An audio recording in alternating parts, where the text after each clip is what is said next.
روزہ محض روزہ ہوتا تو اس کی حکمت کیا تھی، مقصد کیا تھا، اور روزے کے ساتھ رمضان مبارک کا پروگرام قیام اللیل کو شامل کیا گیا تو اس کا مقصد کیا ہے، اس کا مطلوب کیا ہے، اس کا مقصود کیا ہے، یہ ساری چیزیں جو ہے وہ ایک مقام پر آ گئی۔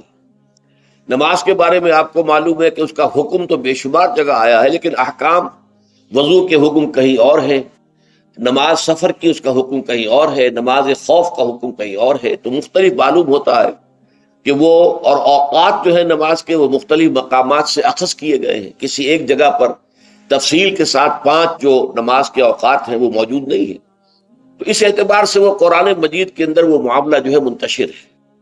اسی طرح زکوٰۃ کا معاملہ ہے کہ زکوٰۃ کا حکم تو بے شمار مرتبہ آیا ہے، اس کے احکام قرآن میں نہیں ہے، اس کا نصاب کیا ہے، کس کے ذمے زکوٰۃ واجب ہے، اس کا پھر اس کی کیا ریشو ہے، کیا نسبت ہے، کیا مقدار ہے، کہیں نہیں، یہ احادیث سے۔ حج کا معاملہ ہے تو وہ بھی کم سے کم 2 مقامات پر، بلکہ اس سے زائد مقامات پر آپ کو اس کا ذکر ملے گا۔ مکی صورتوں میں بھی ہے سورہ حج، اس میں 2 رکوع مسلسل ہیں، پھر مدنی صورتوں میں سے سورہ بقرہ، اس کے بعد جو ہے 23ویں رکوع کے بعد 24 اور 25واں رکوع پورا جو ہے وہ حج کے مناسک پر مشتمل ہے۔ اس سے کچھ پہلے جو ہے وہ سعی بین الصفا والمروہ جو ہے اس کا ذکر 20ویں رکوع کے آخر میں آ چکا ہے۔ حج کی فرضیت کا حکم جو ہے وہ سورہ آل عمران میں ہے۔ لیکن یہ کہ یہ صوم کی عبادت جو ہے جو کہ خود ایک رکن ہے اسلام کا، اس کے معاملے میں یہ 6 آیات اتنی جامع ہیں کہ اگر ان کو انسان سمجھ لے تو کل معلومات جو ہے صوم کے بارے میں جو مطلوب ہیں وہ اس کو حاصل ہو جائے، اس کے احکام بھی، اس کی حکمتیں بھی۔ تو اسی حوالے سے آج ان پر گفتگو ہوگی، لیکن درس کے انداز میں نہیں، بلکہ میری اپنی گفتگو کے دوران ان آیات کا حوالہ آئے گا تو میں چاہوں گا کہ آپ اس وقت بھی اپنی نگاہیں جو ہے اس کے ٹیکسٹ کے اوپر مرکوز کریں، تاکہ آپ کے ذہن میں جو ہے یہ مضامین آیات کے الفاظ کے ساتھ ایسوسیشن قائم کر کے محفوظ ہو جائیں۔ اچھا، اس کے علاوہ پھر میں نے وہ خطبہ پڑھا ہے، بلکہ اس کا ابتدائی کلمات صرف پڑھے ہیں، جس کے بارے میں حضرت سلمان فارسی رضی اللہ تعالیٰ عنہ نے یہ بیان کیا کہ حضور نے ہمیں یہ خطبہ ارشاد فرمایا شعبان کے آخری دن۔ تو یہ گویا کہ اس مناسبت سے آج ہمارا اس خطبے کو پڑھنا جو ہے بہت ہی موزوں ہے، اس لیے کہ یہ خطبہ جو ہے آج، جیسا کہ میں نے عرض کیا، ہو سکتا ہے بلکہ غالب امکان اسی کا ہے کہ آج شعبان کا آخری دن ہے، تو گویا کہ ہم حضور کے نقش قدم کی پیروی کرتے ہوئے، آپ کی سنت پر عمل کرتے ہوئے ہم اس وقت اس خطبے کو پڑھیں گے۔ یہ خطبہ جو ہے اس کا مکمل ترجمہ جو تازہ ایشو ہے ندائے خلافت کا، اس میں سرورق پر درج کر دیا گیا نمایاں طور پر۔ پھر ہم نے ایک 4 ورقے کی حیثیت سے کتابچے کی شکل میں بھی اس کو شائع کیا ہے، بدقسمتی سے اس کا اہتمام نہیں ہو سکا کہ وہ یہاں سب کے لیے پیش کیا جاتا، لیکن یہ کہ کچھ نہ کچھ نسخے اس کے یہاں آئے ہیں، اس میں بھی یہ پورا خطبہ درج ہے۔ پھر ایک ناشر نے جن کا تعلق اس تنظیم اسلامی کے ساتھ ہے، اس کو خوبصورت انداز میں شائع کیا ہے 4 ورقے کو، لیکن اس کی انہوں نے قیمت رکھی ہے کہ اس کے 10 نسخے 10 روپے میں آپ کو مل جائیں گے، تاکہ آپ زیادہ سے زیادہ لیں اور تاکہ لوگوں میں تقسیم کریں، تاکہ وہ ذہنی تیاری جو ہے، ذہنی اور قلبی اور روحانی، رمضان مبارک کی برکات سے صحیح طور پر مستفید ہونے کے لیے اس میں آپ کے دوست، اعزاء و قارب، رشتہ دار بھی شریک ہو سکیں۔ میں سب سے پہلے اب آغاز کر رہا ہوں اسی خطبے کے ان الفاظ سے کہ جو یہاں پر درج ہے، آپ بھی اس کی متن پر نگاہ رکھیے۔ ان سلمان الفارسی رضی اللہ عنہ، حضرت سلمان فارسی رضی اللہ تعالی عنہ سے یہ روایت ہے۔ حضرت سلمان آپ کو معلوم ہے کہ ایران میں پیدا ہوئے، اور ان کے والد جو ہیں وہ آتش کدے کے بڑے ذمہ دار آدمی تھے، لیکن ان کو نفرت پیدا ہوئی کہ یہ آگ ہم خود جلاتے ہیں، ایندھن اس میں نہ ڈالیں تو بجھ جاتی ہے، ہم کیسے اس کے سامنے ہاتھ جوڑ کر کھڑے ہو جائیں، اس سے دعائیں مانگیں۔ بہرحال اس بنا پر جو بھی چپکلش ہوئی، تو جیسے حضرت ابراہیم علیہ السلام کو ان کے والد نے گھر سے نکال دیا تھا، انہیں بھی گھر سے نکلنا پڑا۔ جیسے حضرت ابراہیم نے پھر ہجرت کی تھی اور وہ عراق سے جو ہے شام کی طرف منتقل ہوئے تھے، تو یہ ایران سے شام کی طرف منتقل ہوئے، وہاں جا کر انہوں نے عیسائیت کا مذہب اختیار کیا، راہبوں کے پاس رہے۔ آخری راہب جس کے پاس تھے، زیر تربیت و تعلیم تھے، تو جب اس کے انتقال کا وقت آیا تو انہوں نے کہا کہ مجھے تو ابھی تشفی نہیں ہوئی پورے طور سے، آپ نے بہت کچھ سکھایا ہے، بہت کچھ سمجھایا ہے، اب میں نے آپ سے بہت کچھ فیض حاصل کیا ہے، لیکن ابھی تو مجھے تشفی نہیں ہوئی، اب آپ کا انتقال ہو رہا ہے، میں آپ کے بعد کس کے پاس جاؤں؟ تب اس نے کہا کہ میرا علم مجھے بتاتا ہے کہ نبی یہ آخر الزمان کا ظہور اب قریب ہے، اور وہ جنوب میں کھجوروں کی سرزمین میں ہوگا، تو تم جاؤ، ٹرائی یور لک، جاؤ دیکھو شاید قسمت تمہیں ان کے قدموں میں پہنچا دے۔ تو وہ وہاں سے روانہ ہوئے ایک قافلے کے ساتھ، قافلے پر ڈاکوؤں نے حملہ کیا، انہیں پکڑ کر غلام بنا لیا، غلام بنا کر بیچ دیا۔ لیکن یہ دیکھیے قسمت ان کی کہ مدینے کے یہودی نے خرید لیا، اب مدینے پہنچ گئے۔ اب وہاں خبریں انہیں مل رہی ہیں کہ مکے میں کسی صاحب نے دعویٰ کیا ہے نبوت کا، لیکن ان کے پاؤں میں تو غلامی کی بیڑیاں، یہ مکے تو نہیں جا سکتے۔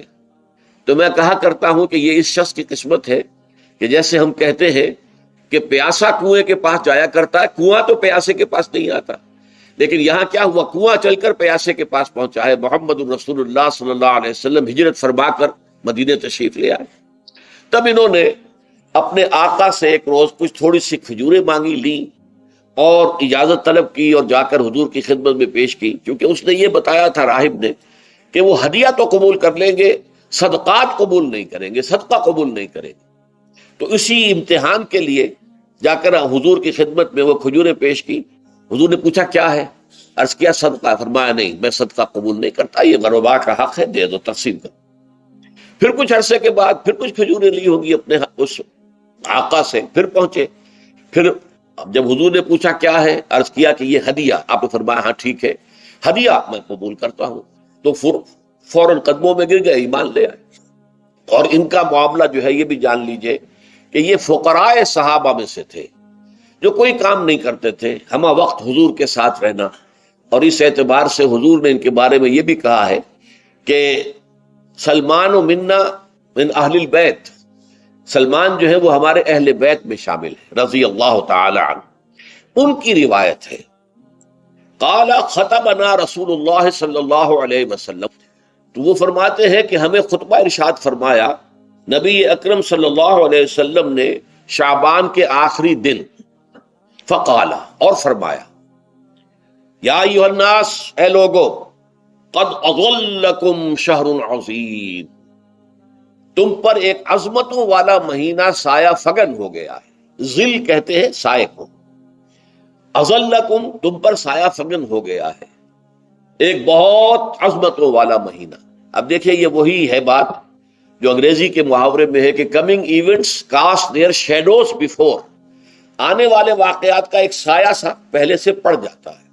تو ابھی مہینہ شروع نہیں ہوا رمضان مبارک کا، لیکن وہ آیا چاہتا ہے، تو گویا کہ اس کا ایک سایہ پہلے آ گیا ہے، جس کو حضور فرما رہے ہیں کہ تم پر سایہ کر لیا ہے ایک ایسے مہینے میں کہ جو بہت عظمتوں والا ہے۔ شہر مبارک، وہ مہینہ بہت برکتوں والا ہے۔ شہر فیہ لیلۃ خیر من الف شہر، یہ وہ مہینہ ہے کہ جس میں ایک رات وہ بھی ہے کہ جو 1000 مہینوں سے افضل ہے۔ اور یہ ظاہر بات ہے قرآن مجید کی صورت ہے مکمل، انا انزلناہ فی لیلۃ القدر وما ادراک ما لیلۃ القدر لیلۃ القدر خیر من الف شہر، اس کی طرف اشارہ ہے۔ اب اس کے بعد جو جملہ ہے جعل اللہ صیامہ فریضۃ، اللہ نے اس مہینے کا روزہ رکھنا فرض قرار دے دیا ہے۔ وقیام اللیل، ایک تو قیام اللیل کے لفظ پر غور کیجیے، اور اس کی راتوں کے دوران کھڑے رہنے کو تطوعاً، آزاد مرضی پر چھوڑ دیا ہے۔ تو گویا کہ اس رمضان مبارک کے 2 پروگرام ہیں، ایک پروگرام دن سے متعلق ہے وہ ہے روزہ، اور ایک قیام رات سے متعلق ہے اور وہ ہے قیام اللیل۔ دن کا پروگرام فرض ہے، رات کا پروگرام فرض نہیں ہے، لیکن ایک طرح کی تشویق اور ترغیب، اس کے لیے جو ہے تحریص، یہ موجود ہے۔ ورنہ تو یہ ہے کہ ہر رات جو ہے اس میں تہجد آپ پڑھیں، رات کو کھڑے رہے، وہ اللہ تعالیٰ کو بہت پسندیدہ ہے۔ تہجد حضور کے لیے تو فرض کے درجے میں رہی ہے، لیکن عام مسلمانوں پر فرض نہیں ہے۔ البتہ جو کوئی کر سکے ان کے لیے یقیناً بہت اعلیٰ مراتب ہے، بہت اونچے درجات ہیں، تو وہ تو کسی بھی شب میں پورے سال آپ کریں، لیکن اس کے لیے خاص طور پر چونکہ اہتمام کیا گیا، لہذا جعلہ کا جو فعل ہے اس کے مفعول میں جہاں یہ شامل ہے، نمبر 1 جعل اللہ صیامہ فریضۃ، روزہ رکھنا فرض قرار دے دیا، اور اس کی راتوں کو کھڑے رہنا یہ تمہاری مرضی پر چھوڑ دیا، اسے فرض نہیں کیا ہے۔ بس اس تمہید کے بعد اب میں شروع کروں گا استقبال رمضان کے ضمن میں روزے کی حکمتیں کیا ہیں، اس کے احکام کیا ہیں۔ نمبر 1، شریعت محمدی میں روزے کی تدریجی فرضیت۔ یہ جو تمہیدی مضمون ہے اس ضمن میں وہ بہت اہم ہے۔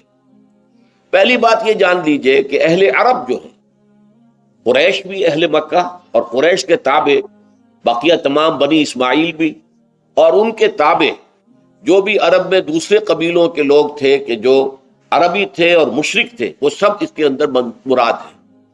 تو فرمایا گیا کہ ان لوگوں میں روزے کی عبادت معروف نہیں تھی۔ یا تو یہ ہے کہ حضرت ابراہیم علیہ السلام کے زمانے میں روزے کی عبادت تھی ہی نہیں، کیونکہ یہ لوگ اپنے قول کے مطابق ملت ابراہیم پر تھے، لیکن یہ ہے کہ بہرحال روزے کی عبادت سے ناآشنا تھے۔ کیا وجہ ہے یہ ہم نہیں جانتے۔ آپ کو معلوم ہے نماز سے وہ واقف تھے، اگرچہ اس کا حلیہ انہوں نے بگاڑ دیا تھا، تالیاں بجاتے تھے، سیٹیاں بجاتے تھے یہ، لیکن نماز کہتے تھے اسے نماز۔ طواف سے وہ واقف تھے، اگرچہ اس کے ضمن میں اتنی گھناؤنی حرکت بھی کی تھی کہ مرد اور عورتیں وہ بالکل برہنہ ہو کر طواف کرتے تھے، تو اسے بہت فضیلت والی بات سمجھتے تھے، بہت خدا رسیدگی کی بات سمجھتے تھے کہ کامل برہنہ ہو کر طواف کیا جائے، لیکن بہرحال طواف تھا۔ اسی طرح قیام عرفہ، قیام منی یہ بھی موجود تھے۔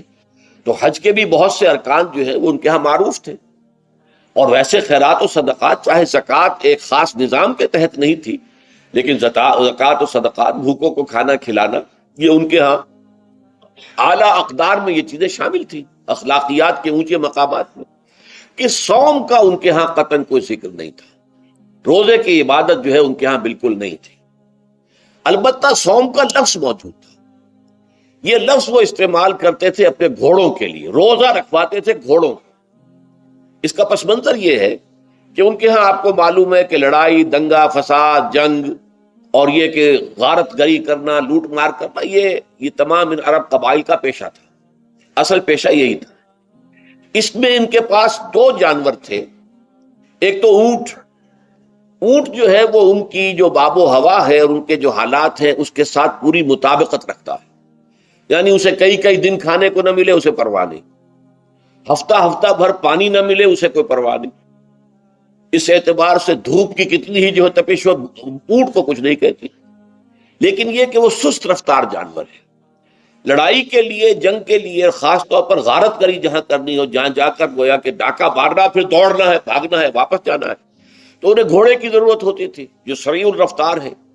لیکن گھوڑے میں یہ اوصاف نہیں تھے، وہ بھوک کو برداشت نہیں کر سکتا، مزمحل ہو جائے گا، وہ پیاس کو برداشت نہیں کر سکتا، مزمحل ہو جائے گا، وہ دھوپ کو برداشت نہیں کر سکتا، مزمحل ہو جائے گا، اور اگر یہ گھوڑا مزمحل ہو جائے تو سوار کا کیا حشر ہوگا، وہ آپ اس سے اندازہ کر لیجئے کہ اصل میں تو پھر ہلاکت سوار کی ہوگی۔ اس لیے وہ اسے تیار کرتے تھے جنگ کی صعوبتوں کو برداشت کرنے کے لیے۔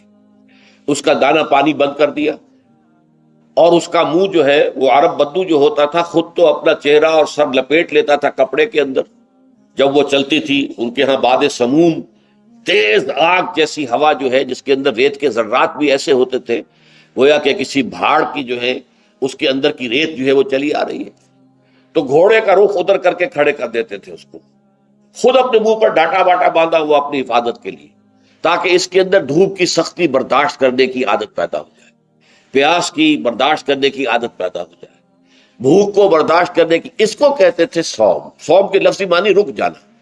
اب یہ کھانے پینے سے رکا ہوا ہے، اور یہ دھوپ کی سختیاں برداشت کرنے کے لیے دھوپ کے اندر، اور وہ جو آتی تھی وہاں پہ باد سموم، اس کے اندر بھی اس کا سامنا کرنے کے لیے تیار ہے۔ تو یہ پس منظر ہے روزے کا لغوی اعتبار سے، اور یہ کہ اہل عرب جو ہے پرانے وہ اس عبادت سے ناواقف تھے، لہٰذا ہمیں پورے مکی قرآن میں اس کا کہیں ذکر نہیں ملتا۔ البتہ مدینے میں جب حضور تشریف لائے اور صحابہ کرام ہجرت کے بعد، تو یہاں آپ نے دیکھا کہ یہودی جو ہے وہ روزہ رکھتے ہیں یوم عاشورہ کا، 10 محرم کا۔ تو حضور نے دریافت کیا کہ یہ تم 10 محرم کو روزہ کیوں رکھتے ہو؟ تو انہوں نے کہا کہ یہ دن ہماری نجات کا دن ہے۔ 10 محرم کو اللہ تعالیٰ نے فرعون کو غرق کیا تھا اور ہمیں نجات دی تھی اس کے ظلم و ستم سے، تو شکرانے کے طور پر ہم روزہ رکھتے ہیں۔ تو حضور نے فرمایا کہ موسیٰ کے تو پھر ہم تم سے زیادہ حقدار ہیں، موسیٰ کو مانتے ہیں علیہ الصلوۃ والسلام، ان کی عزت کرتے ہیں، قدر کرتے ہیں، تو ہم بھی روزہ رکھیں گے۔ تو آپ نے صحابہ کو حکم دیا کہ عاشورہ کا روزہ رکھا کرو۔ پھر کچھ عرصے کے بعد اللہ تعالیٰ کی طرف سے حکم آ گیا، اور یہ حکم جو ہے اس رکوع کی پہلی آیت کے اندر ہے، یا ایھا الذین آمنوا کتب علیکم الصیام کما کتب علی الذین من قبلکم لعلکم تتقون۔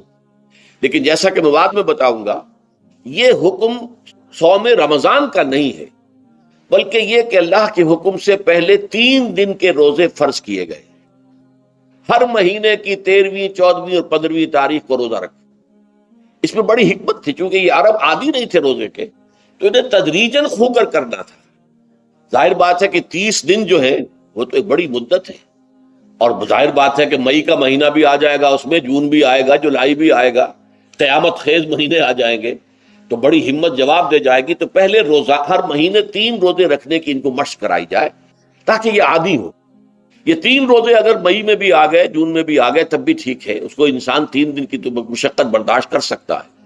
تو پہلے یہ کیا گیا، لیکن اس کے ضمن میں یہ حکم دے دیا گیا، اس کو کہتے ہیں وجوب علی التخییر، یہ اختیار دے دیا گیا کہ یہ 3 روزے تم پر واجب کیے جا رہے ہیں، لیکن یہ کہ اگر تم یہ روزے نہ رکھو تو تم فدیہ دے سکتے ہو، ایک مسکین کو کھانا کھلانا صبح و شام۔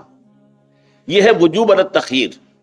دوسری رعایت یہ دی گئی کہ اگر کوئی شخص ان 3 تاریخوں میں بیمار ہو یا سفر پر ہو تو وہ تعداد دوسرے دنوں میں پوری کر لے۔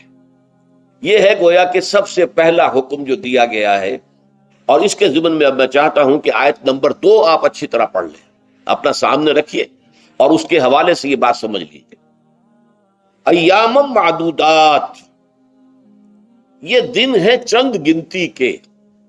مجھے حیرت ہوتی ہے کہ جدید جو مفسرین ہیں جنہوں نے اردو میں ترجمے کیے ہیں، تفسیریں کی ہیں، ان سب کے نگاہوں سے یہ بات اوجھل رہی کہ یہ در حقیقت رمضان کے روزے کا ذکر نہیں ہے، بلکہ اس ابتدائی حکم سے متعلق ہے کہ جو ہر مہینے میں 3 دن کے روزے رکھنے کا حضور نے دیا تھا۔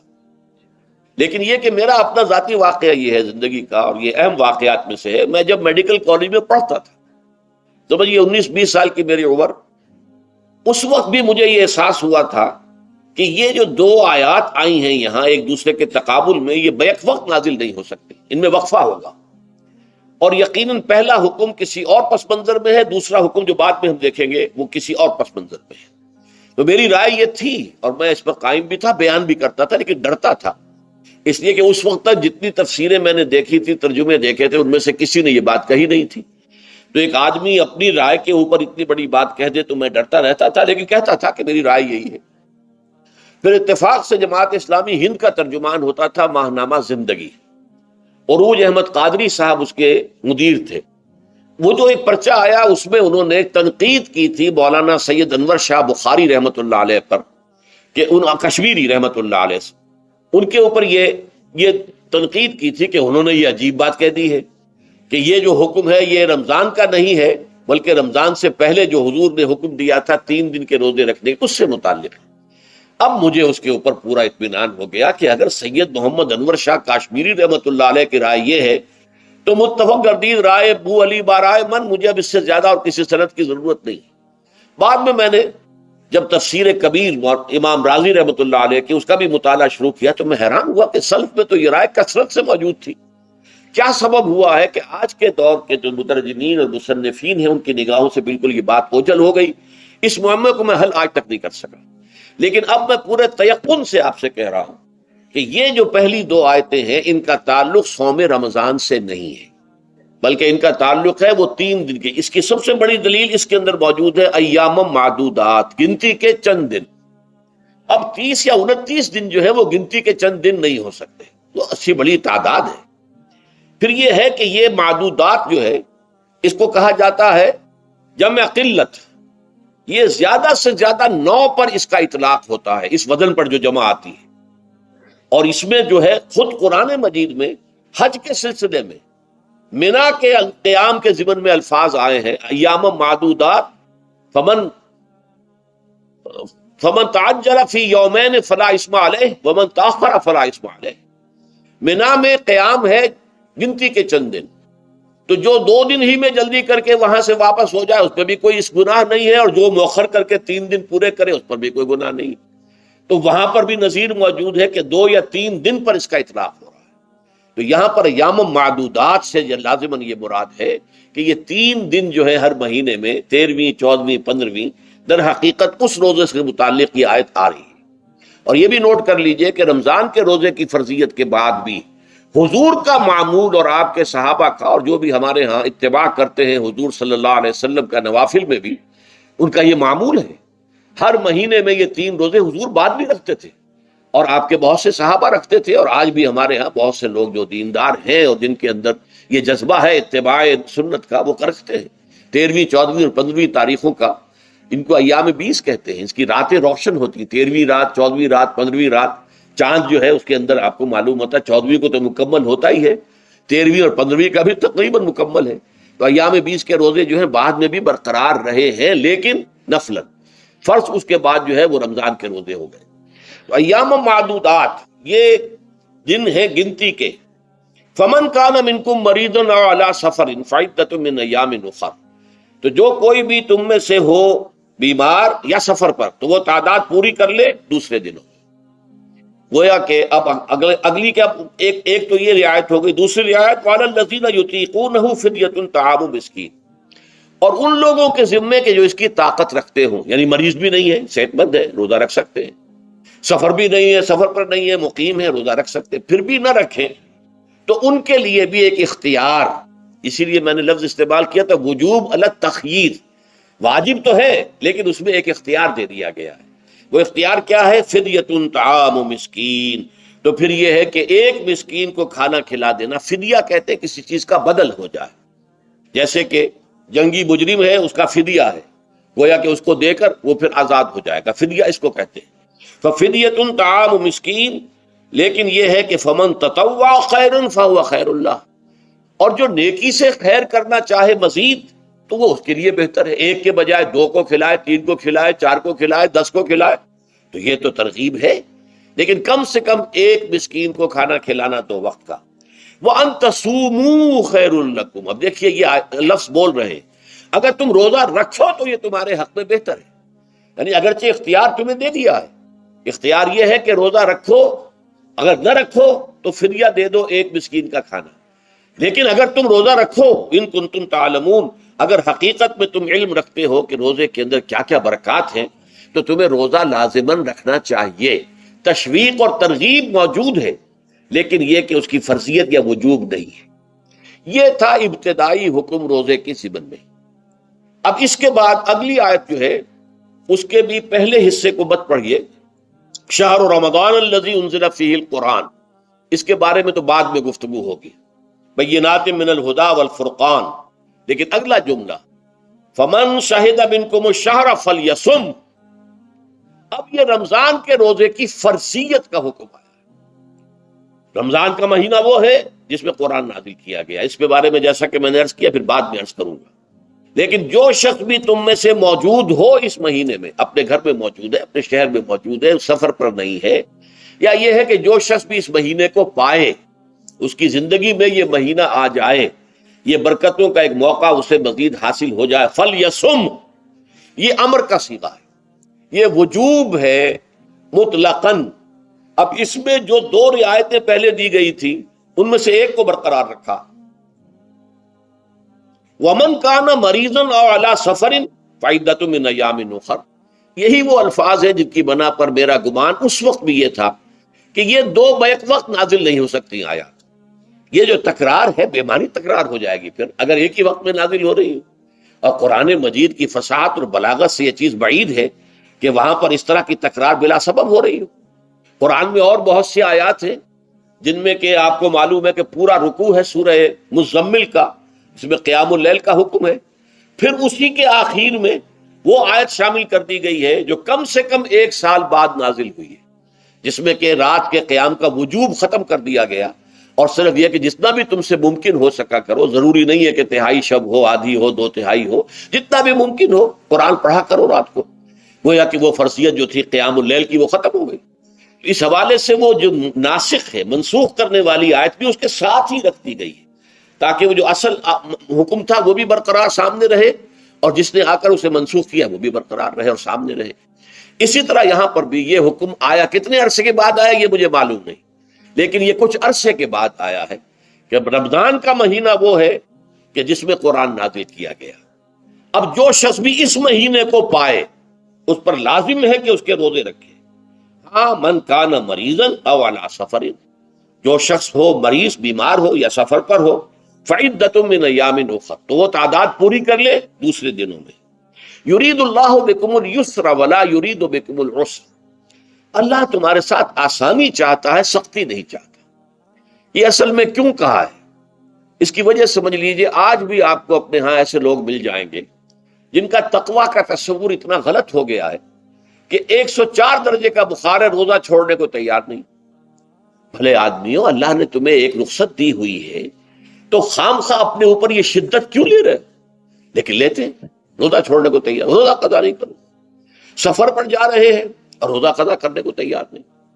ایک موقع پر ایک غزوے کے دوران ایسا ہوا کہ کچھ لوگوں نے روزہ رکھا ہوا تھا، لیکن وہ اتنے یوں سمجھیے مزمحل ہو گئے کہ جب پڑاؤ پر پہنچے تو جن کا روزہ نہیں تھا انہوں نے تو بڑی چاق و چوبند طریقے سے خیمے نصب کیے، سارا بندوبست کیا، اور یہ جا کر بے سدھ ہو کر، بے ہوش ہو کر گر پڑے۔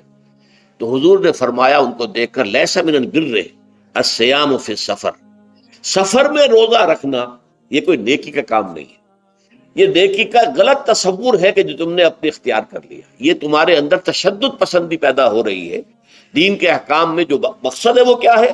یرید اللہ بکم الیسر ولا یرید بکم العسر۔ اسی پر عمل کرتے ہوئے حضور نے فرمایا ہے کہ جو بھی علماء دین ہیں یا جو رہنمایان دین ہیں ان کا کام کیا ہے؟ آپ نے فرمایا یسروا ولا تعسروا، دیکھو آسانیاں پیدا کرو، سختیاں پیدا نہ کرو۔ دین میں سختیاں پیدا کرنا بھی وہ اسر اور اغلال بن جاتا ہے کہ جس کو رفع کرنے کے لیے، اور جس سے لوگوں کو، یہودیوں کو اور تمام اہل کتاب کو نجات دینے کے لیے اللہ تعالیٰ نے اپنے رسول محمد صلی اللہ علیہ وسلم کو بھیجا۔ وَيَضَعُ عَنْهُمْ إِصْرَهُمْ وَالْأَغْلَالَ الَّتِي كَانَتْ عَلَيْهِمْ، کہ جہاں وہ نیکی کا حکم دیتے ہیں، بدی سے روکتے ہیں، پاکیزہ چیزوں کو حلال ٹھہراتے ہیں اور خبیث چیزوں کو، ناپاک چیزوں کو حرام قرار دیتے ہیں، وہیں وہ لوگوں کے اوپر سے وہ بوجھ بھی ختم کرتے ہیں کہ جو انہوں نے خام خواہ اپنے اوپر لاد لیے۔ تو ان میں سے یہ بھی ہے کہ یہ نیکی کا کام نہیں ہے کہ آپ سفر میں ہیں اور روزہ رکھ رہے ہیں۔ یرید اللہ بکم الیسر ولا یرید بکم العسر وَلِتُكْمِلُوا الْعِدَّةَ، لیکن یہ بات واضح رہے کہ اب تمہارے لیے تعداد کو پورا کرنا لازم ہے۔ یہ نہیں ہے کہ آپ اس کی جگہ پر فدیہ دے دیں تو بات پوری ہو جائے گی، نہیں۔ روزے کی تعداد، آپ کے رمضان میں 2 روزے 3 روزے چھوٹ گئے بیماری کی وجہ سے، ٹھیک ہے، لیکن دوسرے دنوں میں اس کی قضا دینی لازم ہے۔ وہ روزے رکھنے جو ہے آپ پر لازم ہے، ان کا کوئی بدل جو ہے وہ فدیہ نہیں ہو سکتا۔ البتہ یہ نوٹ کر لیجئے، یہ حکمت نبوی ہے کہ یہاں اگرچہ وہ فدیے کا حکم جو ہے گویا کہ بظاہر قرآن مجید کے الفاظ سے محسوس ہوتا ہے کہ مطلقاً منسوخ ہو گیا، لیکن حضور نے اس کو خاص حالتوں میں باقی رکھا ہے۔ کوئی شخص اتنا بوڑھا ہو چکا ہے یا خاتون اتنی بوڑھی ہو چکی ہے کہ دن بھر کا فاقہ جو ہے اس میں اندیشہ ہے کہ کہیں ہلاک نہ ہو جائے۔ کوئی مریض ہے، مرد ہے یا عورت ہے، وہ ڈائبٹیز کی مریضہ ہے، اس کو وہ شوگر کا مرض ہے اور وہ اس کو برداشت نہیں کر سکتی، شوگر لیول بہت نیچے ہو جائے تو موت واقع ہو سکتی۔ کوئی ایسا مریض ہے جس کو مرض سے شفا پانے کی اب کوئی امید ہے ہی نہیں کہ میں مرض سے شفا پا جاؤں گا یا پا جاؤں گی تو اس کے بعد میں روزہ مکمل کر دوں گی، نہیں۔ ایسے لوگوں کے لیے حضور نے اس رعایت کو برقرار رکھا ہے کہ ایسے لوگ اگر ایک مسکین کو کھانا کھلا دیں تو یہ فدیہ بن جائے گا۔ لیکن جو بھی شخص صحت مند ہو اور صحت کی توقع رکھتا ہو، اور جو شخص بھی طاقت رکھتا ہو روزے کا قضا کر دینے کا، اس کے لیے لازم ہے کہ روزوں کی قضا کرے۔ وَلِتُكْمِلُوا الْعِدَّةَ وَلِتُكَبِّرُوا اللَّهَ عَلَى مَا هَدَاكُمْ، اور تاکہ تم اللہ کی کبریائی کا اعلان کرو اس چیز پر کہ جو اس نے تمہیں ہدایت عطا فرمائی ہے۔ اب اس کا ایک تو ظاہر ہے کہ جب روزے ختم ہوتے ہیں عید الفطر میں، تکبیر، اضافی تکبیرات کے ساتھ 2 رکعتیں ہیں جو ہم ادا کرتے ہیں۔ احناف کے نزدیک 6 اضافی تکبیرات ہیں اور اہل حدیث کے نزدیک 12 ہیں، لیکن تکبیرات ہیں اضافی۔ اور یہ کہ جاتے ہوئے اور آتے ہوئے عید کے لیے آپ جا رہے ہیں تو تکبیرات پڑھتے ہوئے جائیے، واپس آ رہے ہیں تکبیر پڑھتے ہوئے آئیے، اور یہ بھی کہ جاتے ہوئے راستہ کوئی اور، آتے ہوئے راستہ کوئی اور اختیار کیجئے، تاکہ پورا شہر پوری بستی جو ہے تکبیر کی آواز سے گونج جائے۔ یہ ظاہر ہے، باطن اس کا کیا ہوگا؟ اللہ کی کبریائی کا اعلان کرو، اللہ کی کبریائی کو نافذ کرنے کی کوشش کرو۔ جب اللہ نے تمہیں ہدایت دے دی ہے، تمہیں اپنے دین حق سے نواز دیا ہے، اب تمہارا فرض ہے کہ اس کو قائم کرو، اس کے لیے جد و جہد کرو، اس کے لیے تن من دھن لگاؤ، اس کے لیے جان اور مال سے جہاد کرو۔ وَلِتُكَبِّرُوا اللَّهَ عَلَى مَا هَدَاكُمْ وَلَعَلَّكُمْ تَشْكُرُونَ، اور تاکہ تم واقعتاً شکر کرو۔ اس پر بھی گفتگو بعد میں ہوگی۔ یہ حکمت صوم کے حوالے سے ہے یہ لفظ۔ اس کے بعد جو ہے ایک آیت چھوڑ کر پھر اگلی 5ویں آیت پڑھیے۔ یہ ہے تکمیلی احکام۔ ابتدائی احکام آ گئے، نمبر 2 میں صوم رمضان کا حکم آ گیا۔ نمبر 3 پر ہوا کیا تھا کہ جب روزوں کا حکم دیا گیا تو چونکہ مثال آپ نے رکھی تھی یہود کی کہ یہود جو ہے عاشورہ کا روزہ رکھتے ہیں، تو ہم بھی کیوں نہ رکھیں، مسلمانوں تم بھی رکھو۔ اس سے گمان یہ کیا گیا کہ جو احکام یہود کی شریعت میں ہے روزے کے، شاید وہی ہماری شریعت میں بھی ہے، اور ان کی شریعت میں یہ تھا کہ رات کو سو گئے تو روزہ شروع ہو گیا، اور وہ روزہ اب نہ کوئی سحری ہے نہ رات میں کے دوران کوئی میاں اور بیوی جو ہے وہ ہم بستری کر سکتے ہیں، بلکہ یہ کہ وہ روزہ صبح سے لے کر پھر جب رات کے بعد صبح آئے گی، صبح سے پھر دوپہر اور شام اور غروب آفتاب پر جا کر روزہ ختم ہوگا۔ گویا کہ کم و بیش 20 گھنٹے کا روزہ یا 21 گھنٹے کا روزہ، کیونکہ اگر غروب آفتاب کے 3 گھنٹے کے بعد آدمی سو گیا تو وہاں سے جو روزہ شروع ہوا ہے تو غروب آفتاب پر اگلے روز جو ہے وہ ختم ہوگا، تو ہو جائے گا 20-21 گھنٹے کا روزہ۔ یہ روزے کا حکم لوگوں نے سمجھا، اس کی صراحت کوئی نہیں تھی، لیکن لوگ جو ہے چونکہ صراحت منفی بھی نہیں تھی مثبت بھی نہیں تھی، لہذا وہ رات کے وقت میں جب دن ہوتے تھے روزوں کے، ان کی راتوں میں وہ اپنی جو بھی ایک طبعی ضرورت ہے، جو ہم بستری ہے میاں اور بیوی کی، شوہر اور بیوی کی، وہ کر گزرتے تھے۔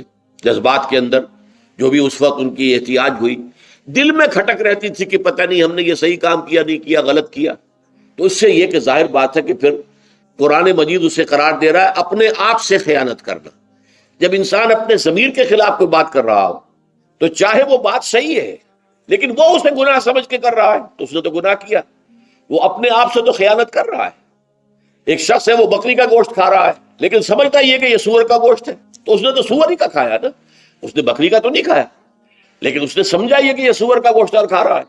تو اس حوالے سے ایک دغدغہ سا دل میں رہتا تھا، پریشانی۔ تو اب جو یہ 5ویں آیت ہے، طویل ترین آیت ہے اس سلسلے کی، اس میں روزے کے تکمیلی احکام آ گئے جو ابدی ہیں، آج تک قائم ہیں اور قیامت تک قائم رہیں گے۔ فرمایا احل لکم لیلۃ الصیام الرفث الی نسائکم، اے مسلمانوں روزے کی راتوں میں تمہارے لیے حلال کر دیا گیا ہے اپنی بیویوں سے اپنی خواہش کا پورا کرنا۔ رفث الی نسائکم ہن لباس لکم وانتم لباس لہن، وہ تمہارے لیے بمنزلہ لباس ہیں، جیسے لباس کے اور انسان کے بدن کے درمیان کوئی حجاب نہیں ہوتا، ایسے ہی شوہر اور بیوی کے درمیان بھی کوئی حجاب نہیں رہتا۔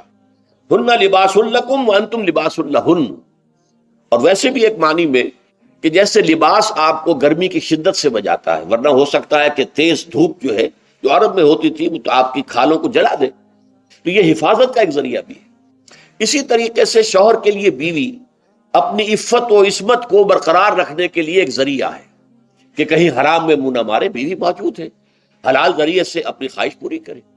اور بیوی کے لیے شوہر اسی طریقے سے ایک ڈھال بن جاتا ہے کہ اسے خام خواہ ادھر ادھر دیکھنے کا کوئی خیال بھی کبھی نہ آئے، اس کی جو بھی نفسانی خواہش ہے اس کی شوہر پورا کر رہا ہے۔ تو اس اعتبار سے بھی ہن لباس لکم وانتم لباس لہن، علم اللہ انکم کنتم تختانون انفسکم، اللہ کے علم میں ہے کہ تم اپنے آپ سے خیانت کر رہے تھے۔ اس کی وضاحت میں پہلے کر چکا ہوں کہ دل میں یہ دغدغہ تھا کہ یہ حرام کام اور کر رہے، یہ گویا کہ اپنے آپ سے خیانت، اللہ سے بغاوت نہیں تھی۔ کیوں کہ اللہ تعالیٰ کی طرف سے تو حکم تمہیں معلوم تھا ہی نہیں ابھی، آیا اس کی اجازت ہے یا نہیں ہے، لیکن اپنے آپ سے تو خیانت کر رہے ہو نا، تم یہ سمجھ رہے تھے کہ یہ نہیں ہونا چاہیے، یہ گویا کہ ممنوع ہے اور کر رہے تھے، تو اس کو کہا کہ تم اپنے آپ سے خیانت کر رہے تھے۔ علم اللہ انکم کنتم تختانون انفسکم فتاب علیکم، تو اللہ نے تم پر اپنی رحمت اور مغفرت کے ساتھ توجہ فرمائی، یعنی جو کچھ اب تک ہو چکا ہے اسے اللہ نے معاف کر دیا، اسے صاف کر دیا، کلین سلیٹ۔ اب تمہارا جو اعمال نامہ ہے اس میں اس طرح کا اگر کوئی عمل درج ہو گیا ہے تو وہ اللہ نے صاف کر دیا ہے۔ وَعَفَا عَنْكُمْ، اور تمہیں معاف بھی کر دیا ہے۔ فَالْآنَ بَاشِرُوهُنَّ، تو اب تم ان کے ساتھ جو بھی تعلق زن و شو ہے اس کو اختیار کر سکتے ہو۔ فَالْآنَ بَاشِرُوهُنَّ وَابْتَغُوا مَا كَتَبَ اللَّهُ لَكُمْ، اور حاصل کرو وہ کچھ جو کچھ اللہ نے تمہارے لیے لکھ دیا ہے۔ یہ تعلق زن و شے سے دو چیزیں ہیں کہ جو مقصود ہے۔ ایک تو سب جانتے ہیں، اولاد ہر انسان کی خواہش ہوتی ہے کہ میری نسل کا تسلسل باقی رہے، لیکن نمبر دو ایک شے اور ہے، قرآن مجید میں بیان کیا گیا، بولے تسکنو الیہا، اس میں ایک سکون ہے، اس میں جو بھی ہے، جو بھی عمل ہے مباشرت کا، اس میں ایک اعصابی طور پر سکون کی کیفیت انسان کو حاصل ہوتی ہے، تو یہ بھی مطلوب و مقصود ہے۔ تو ما کتب اللہ لکم، تمہارے لیے اللہ نے اس میں ایک تو اولاد کا معاملہ رکھ دیا ہے اور ایک تمہارے لیے سکون کا، لتسکنو الیہا، تاکہ تم ان کی طرف توجہ کر کے سکون حاصل کرو۔ فَالْآنَ بَاشِرُوهُنَّ وَابْتَغُوا مَا كَتَبَ اللَّهُ لَكُمْ وَكُلُوا وَاشْرَبُوا، اب سحری کا حکم آ گیا، وَكُلُوا وَاشْرَبُوا حَتَّى يَتَبَيَّنَ لَكُمُ الْخَيْطُ الْأَبْيَضُ مِنَ الْخَيْطِ الْأَسْوَدِ مِنَ الْفَجْرِ، اور کھاتے رہو اور پیتے رہو یہاں تک کہ تمہارے لیے فجر کے وقت کے اعتبار سے سفید ڈوری سیاہ ڈوری سے بالکل علیحدہ ہو جائے۔ اصل میں اس کو بعض صحابہ نے تو سمجھا کہ یہ لغوی معنی اس کے لیے کہ آپ اپنے تکیے میں ایک سفید دھاگا رکھ لیا اور ایک کالا رکھ لیا، اور دیکھتے رہتے تھے جب یہ سفید اور کالا علیحدہ علیحدہ نظر آنے لگے تو پھر روزے کا رکھنے کا وقت شروع ہو چکا اور اب کھانا پینا بند کر دیا جائے۔ فرمایا گیا یہ مراد نہیں ہے، یہ جب پاؤ پھٹتی ہے تو اس کے اندر ایک سفید سی لکیر جو ہے افق کے اوپر آتی ہے، یہ ہے مراد، کہ وہ جو سفید لکیر ہے وہ ظاہر ہو جائے اور وہ رات کے اختتام کا گویا کہ ایک اعلان اور علم بن جائے۔ تو وَكُلُوا وَاشْرَبُوا، اب اس کی جو ہے بڑی تاکید کی گئی، تَسَحَّرُوا فَإِنَّ فِي السَّحُورِ بَرَكَةٌ، سحری ضرور کیا کرو، اور یہ در حقیقت برکت کا ذریعہ ہے۔ یہ بھی آپ نے فرمایا ہمارے اور یہود کے روزے کے مابین جو فرق ہے وہ سحری ہے۔ یہ سحری کیونکہ روزہ جو ہے وہ فجر سے لے کر اور غروب آفتاب تک ہے، طلوع آفتاب سے نہیں، فجر سے، جبکہ وہ سپیدہ سحر جس کو ہم کہتے ہیں نمودار ہو جائے۔ طلوع آفتاب تو ابھی 1.5 گھنٹے بعد ہوگا کہیں جا، لیکن اس وقت جو ہے روزہ شروع، غروب آفتاب پر ختم۔ اس حوالے سے اس سے پہلے کھانا پینا، اور اس میں بھی فرمایا گیا کہ بعض لوگ بہت زیادہ احتیاط کرتے ہیں، وہ صحیح نہیں ہے، اس لیے کہ فجر کے لیے اذان جب دیتے تھے تو اس میں بعض حضرات ذرا جلدی کرتے تھے، حضور نے فرمایا کہ نہیں دیکھو یہ ذرا جلدی کر دیتے ہیں، اگر تم میں سے کسی کے ہاتھ میں پیالہ ہے، ابھی وہ کچھ کھا رہا ہے، اذان ہو گئی ہے، تو وہ اپنا پیالہ پورا کر لے، اس میں بھی تشدد کی ضرورت نہیں، جیسے کہ اس سے پہلے ہم پڑھ چکے یسروا ولا تعسروا یرید اللہ بکم اليسر ولا یرید بکم العسر، اللہ تمہارے ساتھ آسانی چاہتا ہے، سختی نہیں چاہتا۔ تو اسی طرح فرمایا وَكُلُوا وَاشْرَبُوا حَتَّى يَتَبَيَّنَ لَكُمُ الْخَيْطُ الْأَبْيَضُ مِنَ الْخَيْطِ الْأَسْوَدِ مِنَ الْفَجْرِ ثُمَّ أَتِمُّوا الصِّيَامَ إِلَى اللَّيْلِ، پھر اب روزے کو پورا کرو رات تک۔ إِلَى اللَّيْلِ میں پھر بڑی بحثیں ہوئی ہیں، اس لفظ کی مناسبت سے اہل تشیع اس کے قائل ہیں کہ جبکہ خوب اندھیرا ہو جائے، لیکن اہل سنت کا اجماع ہے کہ غروب آفتاب اس سے مراد ہے، اس لیے کہ آغاز رات کا غروب آفتاب کے ساتھ ہے، اور اس میں بھی احادیث کے اندر آیا ہے کہ تعجیل کرنی چاہیے۔ بعض لوگ وہی جو میں نے عرض کیا کہ تقویٰ کے تحت جو ہے، جیسے کہ سفر میں بھی روزے رکھتے ہیں، یا 104 بخار کے درجے میں بھی وہ روزہ قضا کرنے کو تیار نہیں ہوتے، ایسے ہی وہ تاخیر کرتے ہیں اپنے تقوی کے حساب سے، کہیں ایسا نہ ہو، کوئی غلطی نہ ہو جائے، کہیں یہ نہ ہو جائے، کہیں وہ نہ ہو جائے، تو پھر اس کے اندر وہ افطار میں، تو آپ نے فرمایا کہ قوم جو ہے اسی وقت میں صحیح رہے گی جبکہ وہ افطار میں عجلت سے کام، یعنی سحری کے اندر بہت زیادہ جلدی کرنے کی ضرورت نہیں، اگر اذان ہو رہی ہے اس کے دوران بھی اگر کچھ کھا پی رہے ہو تو کھا پی لو، مکمل کریں۔ اسی طریقے سے افطار کے اندر جو ہے وہ تاخیر کرنے کی ضرورت نہیں، سورج کے غروب کے ساتھ افطار کر لو۔ وَلَا تُبَاشِرُوهُنَّ وَأَنْتُمْ عَاكِفُونَ فِي الْمَسَاجِدِ، ہاں اپنی بیویوں سے تم مباشرت نہ کرو، تعلق زن و شو قائم نہ کرو جبکہ تم مسجدوں کے اندر معتکف ہو۔ یہ اعتکاف کا ذکر ہو گیا، رمضان کے آخری عشرے میں یہ اعتکاف جو مسنون ہے کہ 21ویں شب سے شروع ہو جائے گا، یعنی 20واں روزہ ختم ہوا اس کے ساتھ یہ اعتکاف شروع ہو گیا، اور پھر اعتکاف مسنون جو ہے وہ جب تک کہ چاند نظر نہ آ جائے شوال کا، عید کا، تو اس وقت تک یہ اعتکاف جاری رہے گا۔ یہ ہے مسنون اعتکاف۔ اس کی کیا حکمت ہے وہ میں بعد میں عرض کروں گا۔ تو یہ حکمت جو ہے اس کے حوالے سے گفتگو بعد میں ہو جائے گی، لیکن یہاں یہ بتا دیا گیا کہ یہ جو رمضان کی 20 راتوں میں اجازت دی گئی ہے اپنی بیویوں کے ساتھ ہم بستری کی، وہ اس معتکف کے لیے نہیں ہے۔ جو مسجد میں معتکف ہے تو ہاں اس کی اہلیہ آ سکتی ہے وہاں ملاقات کے لیے، کسی مشورہ کوئی کرنا ہے بہت ضروری ہے، آ جائے، ملاقات ہو سکتی ہے، لیکن یہ کہ مباشرت نہیں ہو سکتی، وہ حرام ہے۔ فرمایا وَلَا تُبَاشِرُوهُنَّ وَأَنْتُمْ عَاكِفُونَ فِي الْمَسَاجِدِ تِلْكَ حدود اللہ، یہ اللہ کی حدود ہیں، شریعت اسلامی کی یہ حدود ہیں۔ فَلَا تَقْرَبُوهَا، تو ان کے قریب تک مت جاؤ۔ قرآن مجید میں اس اعتبار سے دو انداز تعبیر ہے کہ اللہ کی حدود ہے فَلَا تَعْتَدُوهَا، یہ اللہ کی حدود ہے، ان سے تجاوز نہ کرو، اس حد کو پھلانگ نہ جاؤ، اس حد سے آگے نہ گزر جاؤ۔ یہاں ہے تقربوہا، اللہ تعالیٰ کی حدود کے قریب تک نہ جاؤ۔ اس کی وجہ ایک حدیث میں بیان کر دی گئی ہے کہ جیسے ہر بادشاہ کی ایک چراگاہ ہوتی ہے، وہ صرف شاہی جو بھی ہیں جانور ہیں ان کے، یا گھوڑے ہیں یا کوئی اور ہیں، ان کے چرنے کے لیے ہے، وہاں پہ کوئی رعایت کا کوئی آدمی اپنی بھیڑ بکریاں وغیرہ نہیں لے جا سکتا۔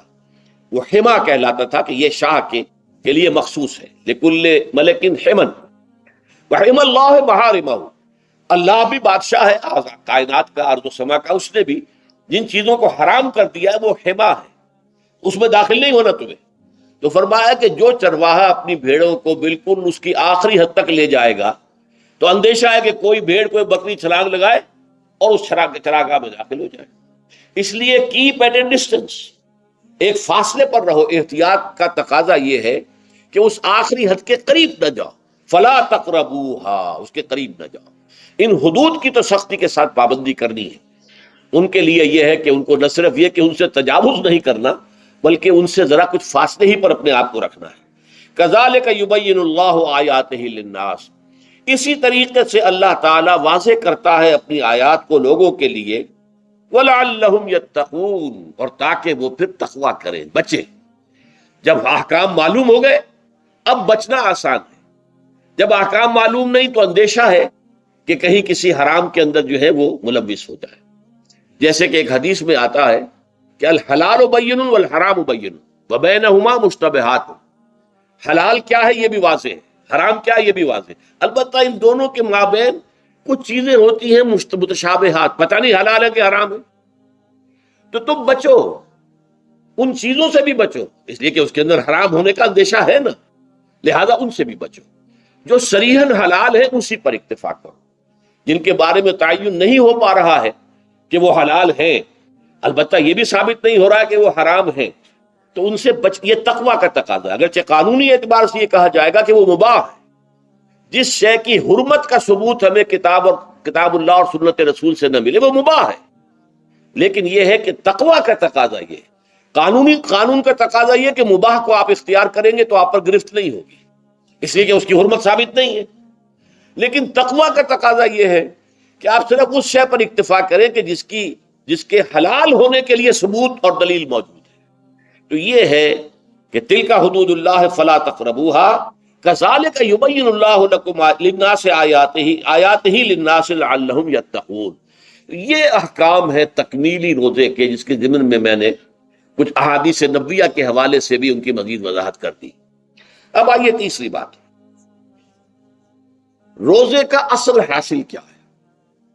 اب پہلی آیت پر ہمیں توجہ دینی ہوگی، یا ایھا الذین آمنوا کتب علیکم الصیام، اہل ایمان تم پر روزہ فرض کیا گیا، لکھ دیا گیا، طے کر دیا گیا۔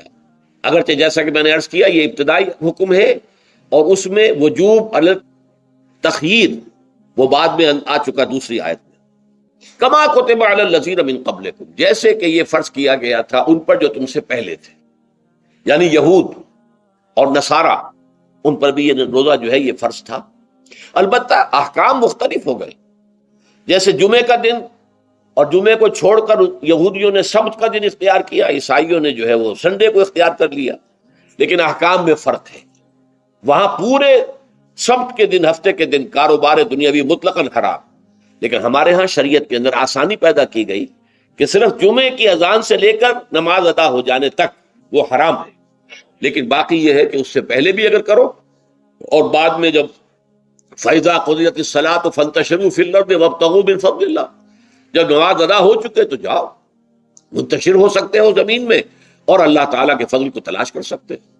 تو اسی طریقے سے اگرچہ حکم روزہ جو ہے وہ تو سابقہ امتوں میں بھی تھا، لیکن یہ اس کے احکام جو ہے ان کے اندر تغیر و تبدل ہے. کتب علیکم الصیام کما کتب علی الذین من قبلکم لعلکم تتقون، تاکہ تمہارے اندر تقوی پیدا ہو جائے. اب یہ ہے حکمت صوم کی پہلی آیت. تقوی کسے کہتے ہیں؟ بچنا. کس چیز سے بچنا؟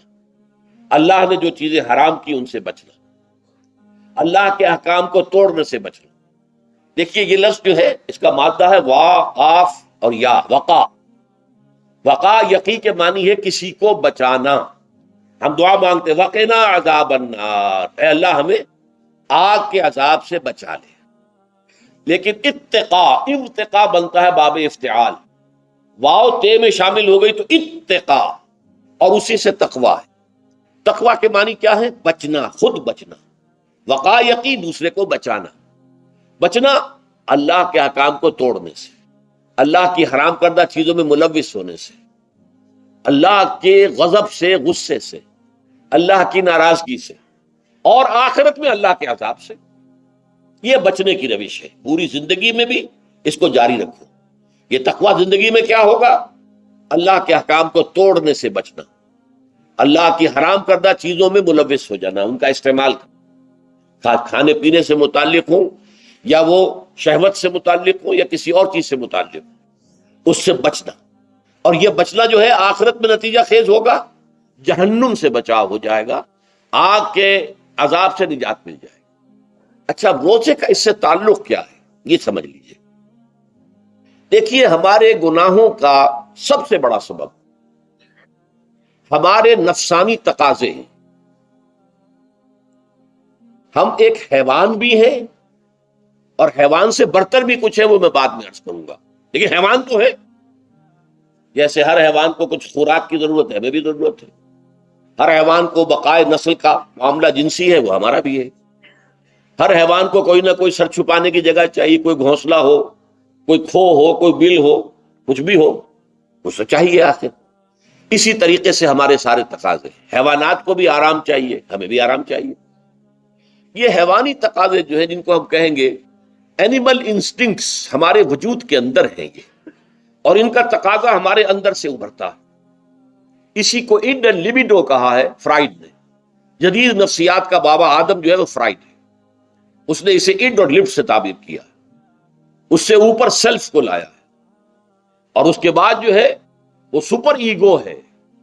تو یہ 3 درجے اس نے متعین کیے ہیں، اور میں اس کی دقت نظر، ایکیوٹی آف آبزرویشن کا بہت قائل ہوں. اگرچہ نظریات کا جو نتیجہ اس نے نکالا ہے وہ غلط ہے، لیکن ایکویٹی آف آبزرویشن کا قائل ہوں کہ اس نے انسانی شخصیت کے 3 لیولز کو آئیڈینٹیفائی کیا. یہی 3 لیولز ہمارے ہاں ہیں، نفس، قلب، روح، یہ 3 لیولز. اس نے کہا اڈ اینڈ لیبیڈو یہ لوسٹ ہے، پھر ایگو، سیلف، پھر سپر ایگو. 3 لیول وہ بھی مانتا، اگرچہ ان کی تعبیر اس نے غلط کی ہے، لیکن جہاں تک اڈ اور لیبیڈو کی تعبیر ہے وہ صحیح ہے. وہ حیوانی تقاضے. اچھا ان حیوانی تقاضوں کے بارے میں یہ بات بالکل واضح رہنی چاہیے کہ یہ اندھے بہرے ہیں. انہیں صرف اپنی گریٹیفیکیشن، اپنے تسکین سے جو ہے ساری بحث ہے. اس سے کوئی غرض نہیں کہ حلال ذریعے سے ہو، حرام ذریعے سے ہو. پیٹ کھانے کو مانگتا ہے بھوک کے اندر. اب آدمی جو ہے حرام کے اندر بھی بیمار بیٹھتا ہے، یہاں تک کہ خود شریعت اجازت دیتی ہے کہ اگر جان پر بن جائے آدمی جو ہے وہ فاقے سے مر رہا ہو تو وہ کوئی حرام چیز کھا کر بھی اپنی جان بچا سکتا ہے، لیکن عام حالات میں نہیں. لیکن ہو سکتا ہے ہمارا چٹخارا جو ہے وہ حرام کی طرف ہمیں لے جائے. کسی کو واقعتاً اللہ نہ کرے کہ سور کے گوشت کا چسکا لگ جائے، وہ اس کے بغیر بچتا ہی نہیں، کھاتا ہے.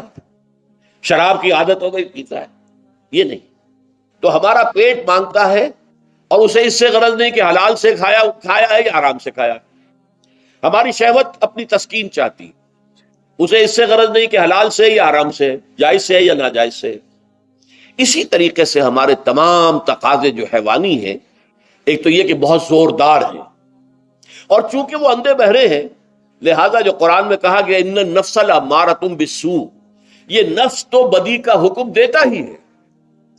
یہ گویا کہ اس کے اندر رجحان جو ہے انہیرنٹ ہے کہ وہ بدی کی طرف انسان کو ترغیب دلاتا ہے، چاہے وہ اپنی ضروریات سے متعلق ہو، چاہے چٹخاروں سے متعلق ہو، چاہے جو بھی لذت اسے درکار ہے اس سے متعلق ہو، چاہے وہ جنسی لذت ہے اور چاہے وہ طعام کی، یعنی جسے ہم کہتے ہیں کہ انسان جو ہے وہ اپنے پیٹ اور فرج کا غلام بن کر رہ جائے، اس لیے کہ جو تقاضا بھی آیا ہے اس کو وہ پورا کر رہا ہے. یہ جو کیفیت انسان کی ہے، اس کے لیے ایک مشق جو ہے وہ روزہ فراہم کرتا ہے. روزے کے آپ نے 12 13 14 گھنٹے کا بھی روزہ ہوتا ہے، بعض جگہوں پر 16 17 گھنٹے کا روزہ ہوتا ہے. اس عرصے میں آپ اپنے نفس کو حلال چیزوں سے بھی روکے رکھتے ہیں. اس منہ زور گھوڑے کو جو ہے آپ اس کی لگام کس کر رکھتے ہیں کہ حلال بھی نہیں کھانے دے رہے. بھوک لگی ہوئی یا کھانا بہترین موجود ہے، نہیں کھا سکتے، اللہ کا حکم نہیں ہے، اللہ کی اجازت نہیں. شدید پیاس ہے، بہترین مشروبات فریج میں رکھی ہوئی ہے، نہیں کھا سکتے، نہیں پی سکتے، جائز نہیں ہے، حالانکہ حلال ہے، حرام نہیں ہے. بیوی موجود ہے، یا جیسے کہ لونڈیوں کا معاملہ ہوتا تھا، لونڈی موجود ہے، لیکن نہیں، آپ اپنی شہوت جو ہے وہ اس سے پوری نہیں کر سکتے. یہ پابندیاں نفس کے اوپر لگانا، یہ ایک مشق ہے، یہ ایک ریاضت ہے. اس ریاضت کا حاصل یہ ہونا چاہیے کہ انسان بقیہ 11 مہینوں میں اپنے آپ کو حرام سے تو بچائے نا. یہاں وہ حلال سے رکا ہوا اللہ کے حکم سے، کہ حلال چیز بھی نہیں کھا رہا، دن بھر نہیں پی رہا، دن بھر نہیں اپنی کوئی شہوت پوری کر رہا، دن بھر حلال ذرائع سے بھی، تو اس سے اس کے اندر یہ ایک، اس کو ہم کہیں گے سیلف کنٹرول پیدا ہو جائے، اپنے نفس کو قابو میں کر لے. یہ گویا کہ اس کا سب سے پہلا، اس روزے کی ریاضت، روزے کی مشق کے حوالے سے یہ اس کی حکمت ہوئی کہ اس سے کے ذریعے سے انسان میں سیلف کنٹرول پیدا ہو رہا ہے، ضبط نفس. یہاں پہ تھوڑی سی میں وضاحت کر دوں. رہبانیت کے اندر آپ کو معلوم ہے کہ سیلف اینیہیلیشن، انگریزی الفاظ جو ہیں وہ زیادہ بعض لوگوں کے لیے واضح ہوں گے، نفس کشی، نفس کو کچل دینا، ختم کر دینا، مار دینا، یہ رہبانیت میں ہوتا ہے، اسلام میں نہیں. اسلام کا نظام بڑا متوازن ہے. ان لنفسک علیک حقا وان لزوجک علیک حقا وان لزورک علیک حقا. حضور نے فرمایا دیکھو تمہارے نفس کا بھی تم پر حق ہے، اسے مناسب حد تک آرام دینا بھی تمہارے ذمے ہے، اسے غذا بہم پہنچانا بھی تمہارے ذمے ہے. فرق صرف کیا ہے، حلال سے ہو حرام سے نہ ہو. اس کی شہوت کو پورا کرنا بھی تمہارے ذمے ہے. فرق صرف کیا ہے، جائز راستے سے ہو حرام سے نہ ہو. اس کا نام ضبط نفس ہے، سیلف اینیہیلیشن، نفس کو کچل دینا. یہ جو تپسیاں جو ہیں ہندو سادھو کرتے رہے ہیں، اور جو سب سے زیادہ معاملہ جو ہے وہ جو راہب ہوتے تھے حضرت مسیح علیہ السلام کے پیروکاروں میں، انہوں نے تاریخ کے اندر جو مثالیں دی ہیں اس کا جو ہے اندازہ کرنا مشکل ہو جاتا ہے کہ کس درجے وہ لوگ اپنے نفس کو کچل دیتے، جس کا قرآن مجید میں سورہ حدید میں ذکر بھی ہے. اکثر لوگ تو پابندی نہیں کر سکتے تھے، اپنے اوپر پابندیاں لگانے کے بعد غلط راستوں پر بھی چل پڑتے تھے، لیکن جو لوگ ان پابندیوں کو نبھاتے تھے وہ کس انتہا تک جاتے تھے. کبھی آپ جو ہے ہسٹری آف کرسچن منسٹسزم پر جو تاریخ کی کتابیں لکھی گئی ان کو پڑھیں تو اندازہ ہوگا. مولانا مودودی نے تفہیم القرآن میں اس کا کچھ حوالے دیے ہیں، اور واقعہ یہ کہ رونگٹے کھڑے ہو جاتے ہیں انسان پر کہ اس درجے میں انہوں نے اپنے نفس کو کچلا تھا. ہمارے صوفیہ کے ہاں بھی بعض ایسی روایات صحیح ہیں یا غلط ہے بیان کی جاتی ہیں، لیکن اسلام کا اصل معاملہ کیا ہے، توازن، اعتدال. تمہارے نفس کا بھی تم پر حق ہے، ان لنفسک علیک حقا، تمہاری بیوی کا بھی تم پر حق ہے، وان لزوجک علیک حقا، اور تمہارا جو بھی کوئی ملاقاتی آئے، کوئی دوست ہے، اس کا بھی زورک علیک حق، زیارت کرنے کے لیے کوئی آیا اس کا بھی حق ہے، ان کے حقوق ادا کرو. حضرت عبداللہ ابن عمرو ابن العاص رضی اللہ تعالی عنہما صحابہ کرام میں اس اعتبار سے بہت ممیز تھے کہ ان پر عبادت جو ہے، عبادت گزاری کا اتنا غلبہ ہو گیا تھا، ہر روز روزہ رکھتے تھے اور رات کو پوری رات کھڑے رہتے تھے.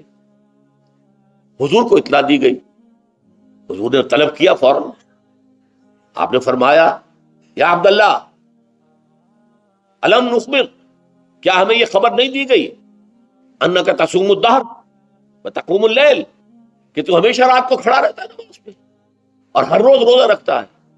اب ظاہر بات ہے حضور کے حضور میں جھوٹ کیسے بولتے، ویسے بھی جھوٹ بولنے کا سوال نہیں صحابہ کے لیے، تو عرض کیا بلا یا رسول اللہ یہ تو صحیح ہے۔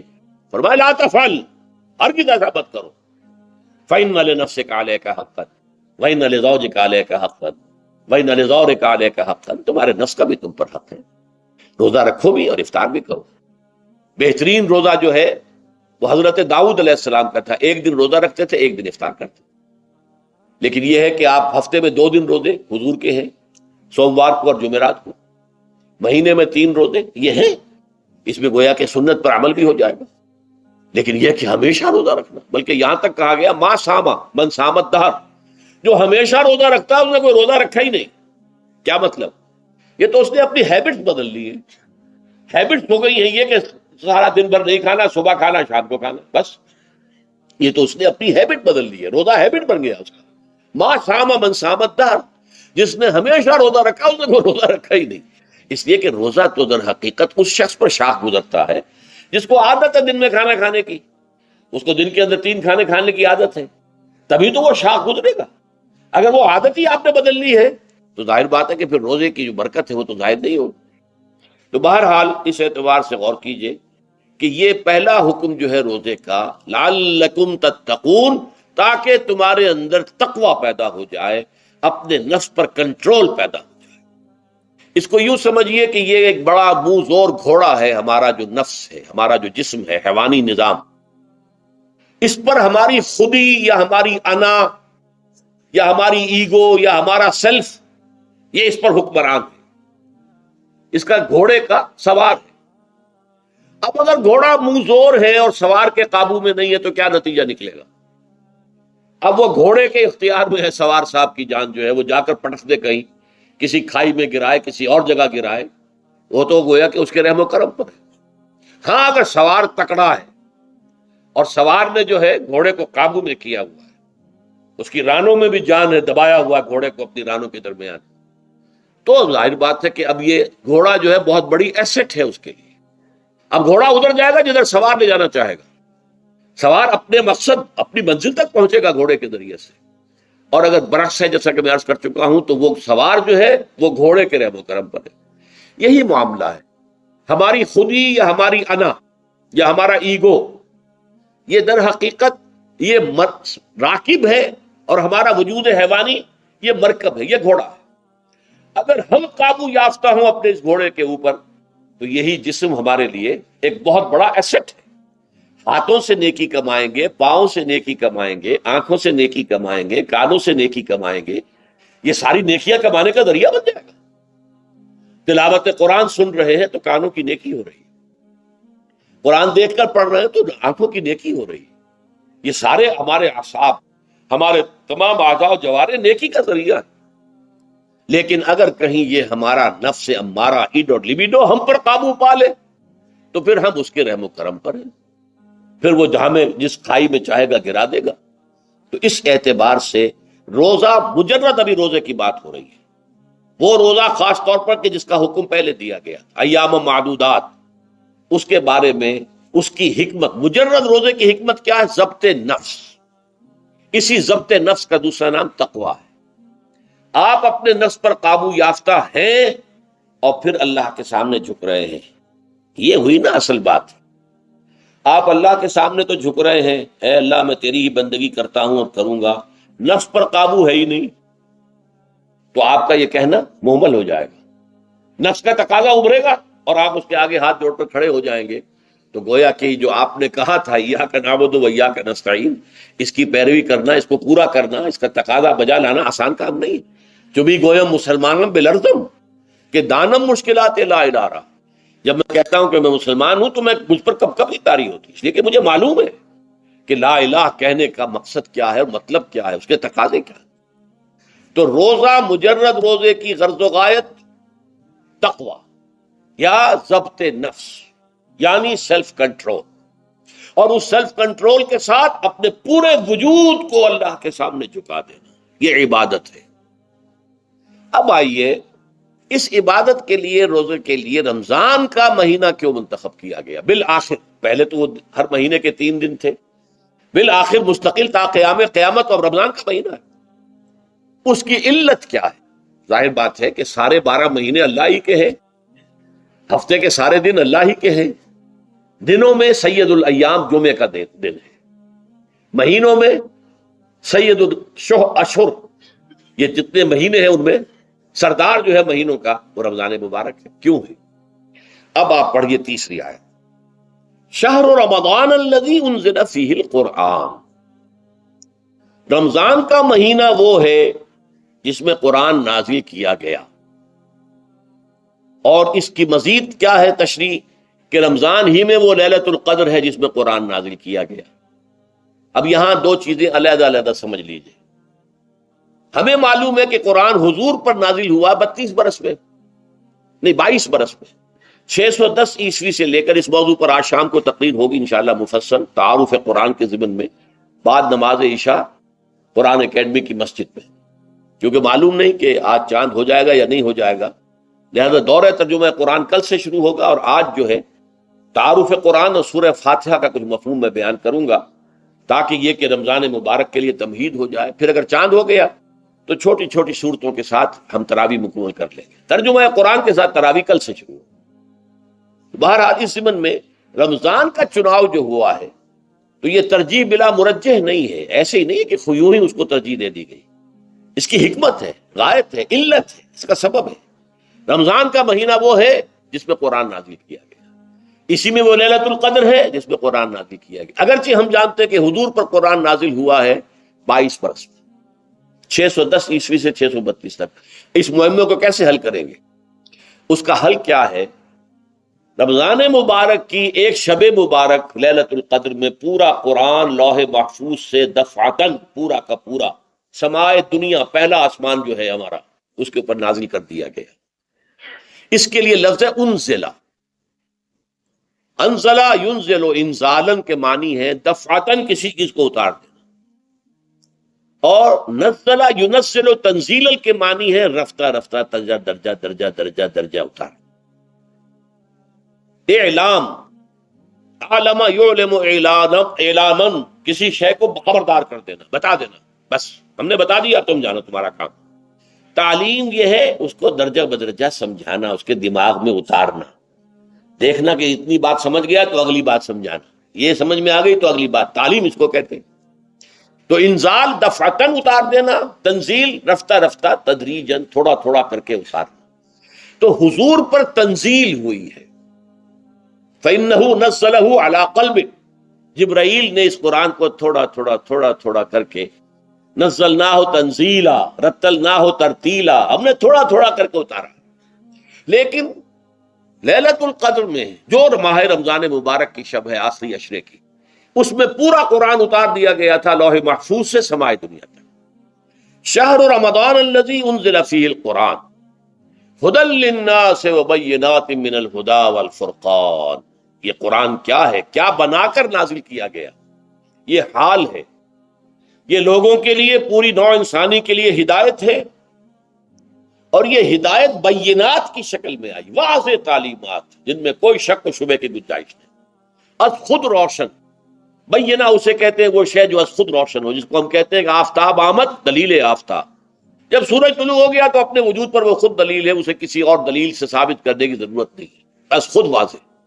تو بینات من الہدی، جو قرآن کی بنیادی ہدایت ہے وہ بینات پر مشتمل ہے، واضح چیز ہے، جو انسان کے لیے، اس کی فطرت کے لیے جانی پہچانی چیزیں ہیں، یہ کوئی باہر کی چیز نہیں آ رہی ہے، اس کے قلب کی گہرائیوں کے اندر یہ سب کچھ موجود ہے، اور اس کی گواہی اس کے قلب کی گہرائیوں سے نکلتی ہے کہ ہاں دیکھنا تقریر کی لذت کے جو اس نے کہا، میں نے یہ جانا کہ گویا یہی میرے دل میں ہے، اس نے تو میرے اپنی فطرت کی ترجمانی کی ہے۔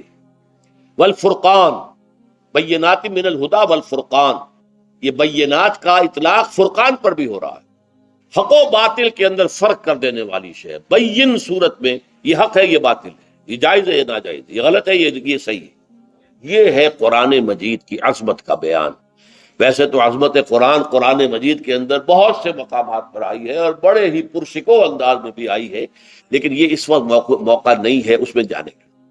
یہاں جو قرآن کا تعارف کرایا گیا، ہدی للناس وبینات من الہدی والفرقان، اور یہ رمضان میں نازل کیا گیا، لہذا رمضان کا مہینہ جو ہے اس عبادت کے لیے خاص اور مختص کر لیا گیا۔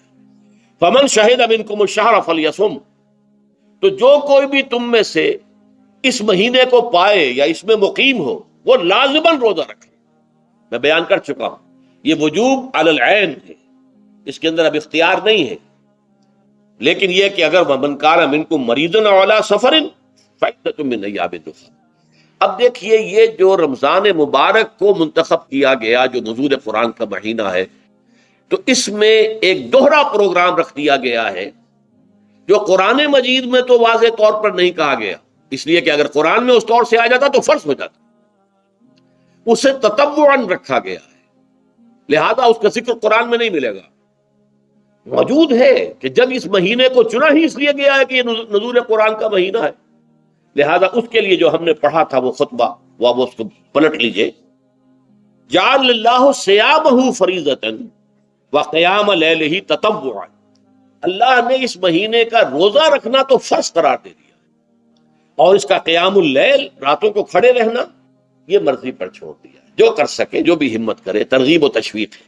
اب دیکھیے ترغیب و تشویق کے لیے دوسری حدیث جو یہاں پر ہے، عن ابی ہریرہ رضی اللہ عنہ قال، حضرت ابو ہریرہ سے مروی ہے رضی اللہ عنہ کہ انہوں نے فرمایا، قال رسول اللہ صلی اللہ علیہ وسلم، کہ اللہ کے رسول نے فرمایا صلی اللہ علیہ وسلم، من صام رمضان ایمانا و احتسابا غفر له ما تقدم من ذنبه، جس نے رمضان میں روزے رکھے ایمان کے ساتھ، یقین کے ساتھ اور احتساب، اللہ سے اس کے اجر کی امید میں، غفر له ما تقدم من ذنبه، اس کے پچھلے تمام گناہ معاف ہو جاتے۔ یہ نوٹ کیجئے کہ اس سے مراد گناہ کبیرہ نہیں ہے، گناہ صغیرہ۔ گناہ کبیرہ کے لیے توبہ شرط ہے، گناہ صغیرہ جو ہے وہ ان چیزوں سے دھل جاتا ہے۔ لیکن اب دیکھیے، ومن قام رمضان ایمانا و احتسابا، اور جو کوئی کھڑا رہا رمضان میں، یعنی قیام اللیل، ایمان اور احتساب کے ساتھ، غفر له ما تقدم من ذنبه۔ اب تیسری بات، ومن قام لیلۃ القدر ایمانا و احتسابا، اور جو کھڑا رہا قیام اللیل جس نے کیا ہے لیلۃ القدر میں ایمان اور احتساب کے ساتھ، غفر له ما تقدم من ذنبه، متفق علیہ۔ یہ حدیث بخاری اور مسلم دونوں کی ہے۔ اب یہاں جو بات میں چاہتا ہوں کہ آپ پر واضح ہو جائے، اس حدیث میں دونوں چیزوں کو پیرلل لایا گیا، من قام رمضان، من صام رمضان، پیرلل، بالکل متوازی، ہم وزن اعتبار سے، من صام رمضان ایمانا و احتسابا غفر له ما تقدم من ذنبه، من قام رمضان ایمانا و احتسابا غفر له ما تقدم من ذنبه۔ اب سوال پیدا ہوتا ہے قیام اللیل سے مراد کیا ہے؟ یہاں پہ میں ذرا تراویح کا جو پس منظر ہے وہ بیان کر دینا چاہتا ہوں۔ دیکھیے جیسا کہ ہم نے خطبے میں بھی دیکھ لیا، اللہ نے قیام اللیل جو ہے اسے فرض نہیں ٹھہرایا، تطوع، قرآن مجید میں بھی اس کا کوئی ذکر نہیں، احادیث میں اس کی تشویق و ترغیب پوری موجود ہے۔ ایک اور حدیث بھی ہم بعد میں پڑھیں گے اس پر۔ اس کا پس منظر کیا تھا کہ اس کو چھوڑ دیا گیا۔ اب ظاہر بات ہے مسلمانوں میں کمزور بھی ہیں، مسلمانوں میں وہ مزدوری کرنے والے بھی ہیں، روزہ تو فرض ہے ان پر، چاہے مئی کا مہینہ ہے اور گندم کاٹنی ہے، روزہ تو پھر بھی رکھنا ہوگا، یہ سب کچھ، لیکن یہ کہ رات کو پھر کھڑے رہنا ان کے لیے، جاگنا ممکن نہیں، لہذا ان کے اوپر یہ چیز فرض نہیں۔ حضور نے تراویح کی نماز یا قیام اللیل نہ اسے فرض قرار دیا، نہ اس کے بعد جماعت کوئی اہتمام کیا مستقل، صرف 3 راتیں آپ نے جماعت کروائی ہے، اس میں 8 رکعتیں آپ نے پڑھی ہیں کہ جو آپ کا معمول تھا تہجد کا وہ پڑھی، اور تہجد کے وقت ہی جماعت کرائی ہے۔ یہ ہے وہ حدیث، اس کے علاوہ کسی نماز تراویح جو ہے جو ہم پڑھتے ہیں 20 رکعتیں عشاء کے ساتھ متصل، اس کا کوئی ذکر نہ دور نبوی میں ہے نہ دور صدیق اکبر میں ہے۔ یہ دور حضرت عمر کی خلافت میں ہوا ہے، اور ہم نہیں کہہ سکتے کتنے سال کے بعد ہوا ہے۔ حضرت عمر رضی اللہ تعالیٰ عنہ کی خلافت کا دور جو ہے وہ تو 10 برس ہے، ہو سکتا ہے 5 برس کے بعد ہوا ہو، 6 برس کے بعد ہوا ہو، 12 ہوا ہے ان کے عہد۔ حضرت عمر ایک مرتبہ مسجد میں داخل ہوئے، مسجد نبی میں، تو دیکھا کہ کچھ لوگ 8 10 12 جو ہیں وہ ایک جو ہے حافظ کے پیچھے کھڑے ہوئے اور قرآن سن رہے، کچھ دوسرے کونے میں کھڑے ہیں، کچھ کہیں اور کھڑے ہیں، مختلف جماعتیں ہو رہی ہیں۔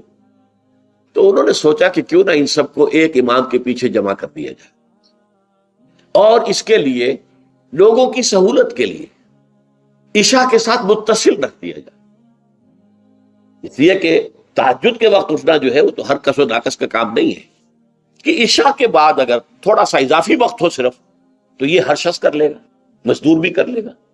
لہذا آپ نے یہ نظام تجویز فرمایا کہ عشاء کے متصلاً بعد 20 رکعت نماز پڑھی جائے اور ایک امام کے پیچھے پڑھی جائے۔ یہ گویا کہ اجتہاد ہے حضرت عمر رضی اللہ تعالی عنہ، اس کو آپ نے خود بدعت بھی قرار دیا، لیکن بدعت حسنہ۔ بدعت کس اعتبار سے؟ لغوی اعتبار سے، نئی بات، اس لیے کہ حضور کے زمانے میں نہیں تھی، تو یہ اس طریقے سے ایک نئی بات ہے۔ لیکن یہ بات چونکہ بہت اچھی ہے، بہت عمدہ ہے، آپ جب یہ نظام چل پڑا تو ایک دن مسجد میں آئے، دیکھا کہ بڑی بھری مسجد ہے، صحابہ کھڑے ہیں اور ایک امام کے پیچھے قرآن سن رہے ہیں۔ آپ نے فرمایا نعم البدعۃ ھذہ، یہ جو ہم نے نئی بات شروع کی ہے یہ بہت اچھی ہے، بہت عمدہ ہے۔ اب یہاں سے فرق واقع ہو گیا ہے۔ ایک تو اہل تشیع جو ہے وہ تو ویسے ہی حضرت عمر سے بہت دشمنی رکھتے ہیں، عناد رکھتے ہیں، تو حضرت عمر کے اجتہادات سے انہیں نفرت ہے، انہیں دوری ہے، چاہے وہ کوئی سا بھی حضرت عمر کا اجتہاد۔ ہمارے ہاں اہل حدیث حضرات بھی در حقیقت حضرت عمر یا کسی اور خلیفہ راشد کے فعل کو وہ سمجھتے ہیں کہ یہ ایگزیکٹو آرڈرز ہیں، یہ ہمیشہ کے لیے نہیں ہے۔ حضرت عمر نے اپنے دور میں ایک نظام قائم کیا، ان کے دور کے لیے ٹھیک تھا، یہ ہمیشہ کے لیے نہیں۔ ہمیشہ کے لیے وہ 8 ہی رکعتوں کے قائل ہیں، وہ تہجد والے، لیکن اس میں بہرحال انہوں نے بھی خود یہ اضافہ کیا ہے کہ وہ 8 رکعتیں وہ عشاء کے ساتھ متصل پڑھتے ہیں، تہجد کے وقت تو نہیں پڑھتے۔ اور حضور نے تو صرف 3 روز جو ہے وہ کرائی تھی جماعت، وہ لوگ 30 دن یا 29 دن پڑھ رہے ہیں، تو اضافہ تو انہوں نے بھی کر دیا، اس نظام میں تبدیلی تو ہو گئی۔ لیکن اہل سنت جو کہلاتے ہیں، ہمارے جو 4 جو ہیں، جو ہمارے مسلک ہیں، حنفی، مالکی، شافعی، حنبلی، ان کا اتفاق ہے اس پر حضرت عمر کا، کیونکہ ان کے سامنے اصول یہ ہے کہ حضور نے فرمایا علیکم بسنتی وسنت الخلفاء الراشدین المہدیین، تم پر لازم ہے کہ میری سنت کو پکڑو مضبوطی کے ساتھ، اور میرے خلفاء راشدین مہدیین جو ہیں ان کی سنت کو پکڑو۔